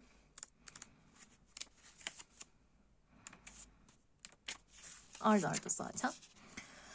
İçinizde su yüzüne çıkmaya başlayanlara ve hayatınızdaki güvenilir insanların sizinle paylaştıklarına kulak verin. Şifalandırıcı bilgilere dikkat edin. Değil mi? Bilgi bazen her yerden gelir. Kimden geleceği de belli olmaz. Bunu işte alabilmek önemli. Ama ben hep vermeye yine odaklıysam, bana birileri bir şey sunmaya çalıştığında bakın onu alamayabilirim. O yüzden işte alabilmeyi, isteyebilmeyi bilmeliyiz. Bir şeyi merak ettiğimizde sorabilmeliyiz mesela. Şifa melekleri enerjileriyle duygusal, spiritüel, fiziksel alanda şifalanmanıza yardım edebilir. Fakat sizi yeniden bütünleştirecek bilgiye de yöneltebilirler. Bakın yine bütünlüğe gitmek, kendi bütünlüğüme nasıl giderim? Sizin aslında sorunuz bu. Kendi bütünlüğünüze giderseniz, kendi bütünlüğünüzü korursanız zaten o en iyi versiyona geçiyorsunuz. Bu kart çıktığı zaman sağlığınız, ilişkileriniz, hatta mesleğinizle ilgili olsun, içinde bulunduğunuz durumun bir yönünün şifalanmasına yardım edebilecek bilgi ortaya çıkacaktır diyor. Kalp çakranın rengi olduğu için zümrüt yeşilini kullanabilirsiniz. Diyor ki eğer fiziksel olarak sizi zorlayan bir şey üstünde çalışıyorsanız, size sıcak gelen, ilham veren, içgörü kazandıran bilgilere özellikle dikkat edin. Olur ya bazen. Bu demek ki zaten bana iyi gelecek. Bana belki o kaybettim dediği motivasyonumu da kazandıracak olabilir.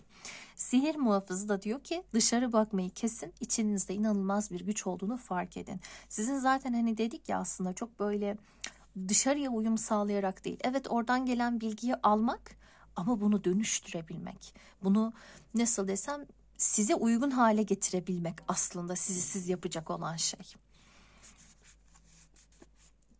Çünkü bir çalışma yaparken mesela işte bir yazı yazıyorsun, bir makale yazıyorsun, bir eğitim hazırlıyorsun. Sadece kendi bilgini yazmıyorsun. Mutlaka başka kaynaklara da bakıyorsun. O kaynakları da belirtiyorsun. Ama onu son haline sen getiriyorsun. Senin kendinden kattığın yorum orada onu farklı kılıyor. Bunu yapabilmekten bahsediyor bize. Diyor ki sihir muhafızı, yani buradaki muhafızımız iradenizde bir şey yaratmak için yöneltmenize yardım eden meleği temsil eder. Demek ki ya burada bir yeteneğin de arkadaşlar, kim bize ne derse desin utanmadan dışarıya ifade edilmesi lazım. Çünkü diyor ki yanıt sizsiniz, her şey sizin içinizde. Eğer bir yanıt veya odaklanmak için bir neden arıyorsanız aradığınız her şeyin zaten içinizde olduğunu farkına varın. Siz niyetlerini yönlendirme ve arzularını gerçekleştirme kapasitesine sahip güçlü birisiniz. Fakat gücünüz ancak ona sahip çıktığınız zaman güçlü olabilir. Kendinizi bir amaca adama ve onu gerçekleştirme yetiniz şu dönemde farkına varmaya yöneltildiğiniz gerçek bir armağandır. Kendinizi bir amaca adamak ve onu gerçekleştirmek. Demek ki şurada hani şey görmüştük ya az önce. Nerede o? Determination ve certainty'yi görmüştük. Demek ki hani o kararlı bir şekilde kendimize adayacağımız bir amacımız belki yoktur şu anda. Ve amaçsızlık da insanı çok boşlukta hissettirir. Yani insanın isterse her şeye olsun. Tamam mı? Her şeye olsun. Hayatta gerçekten hani bir amacı yoksa boşluğa düşer. Yaşamasının bir anlamı kalmaz. Hani bazen insanlar diyor ya çok zengin insanlar niye çalışıyor? Milyarderler neden çalışıyor? Mesele adamlar için para değil ki. Hayatın, yaşamanın bir amacı olması. Tabii ki de çalışacak. Yoksa her istediğini yapabildiğin, sadece keyif için yaşadığın hedonist bir hayat beslemeyecektir seni. Bir amacın olmalı. Bir şey yapmalısın bu hayatta. Şimdi son olarak şu kartımıza gelelim. Işık, beden, kristal ağ, iletme, aktifleşme demişti. Yeryüzünün kristal ağı sürekli yıldızlardan gelen yayılımlara maruz kalır. Her şey dengede olduğu zaman gezegenimiz de yıldızlara bilgi gönderir. Pek çok yıldız tohumu gezegenin titreşiminin değişmesine yardım etmek, insanlığın unuttuğu bilginin kadın kodlarını harekete geçirmek için yeryüzüne bu zamanda geldi ve bütün bu bilgi bu kristal ağda depolandı. Bu kartı çektiğiniz zaman yıldızlarla ve yeryüzünün kristal ağı ile çalışmaya çağrılıyor olabilirsiniz. Buradan şunu anlayabiliriz. Belki gerçekten astronomi bilimiyle uğraşmak ya da ilgisi olanlar için astrolojiyle, ilim olanla uğraşmak ya da çok farklı bir şey.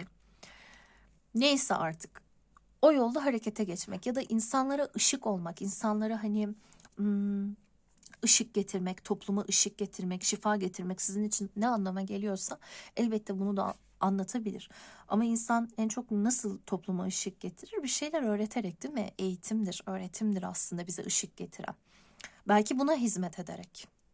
Yine burada hani sağlık çalışanlarını görebiliriz şifa muhafızı kartıyla. Sizler de böyle getiriyorsunuz zaten, değil mi? İnsanlığa hizmet ederek.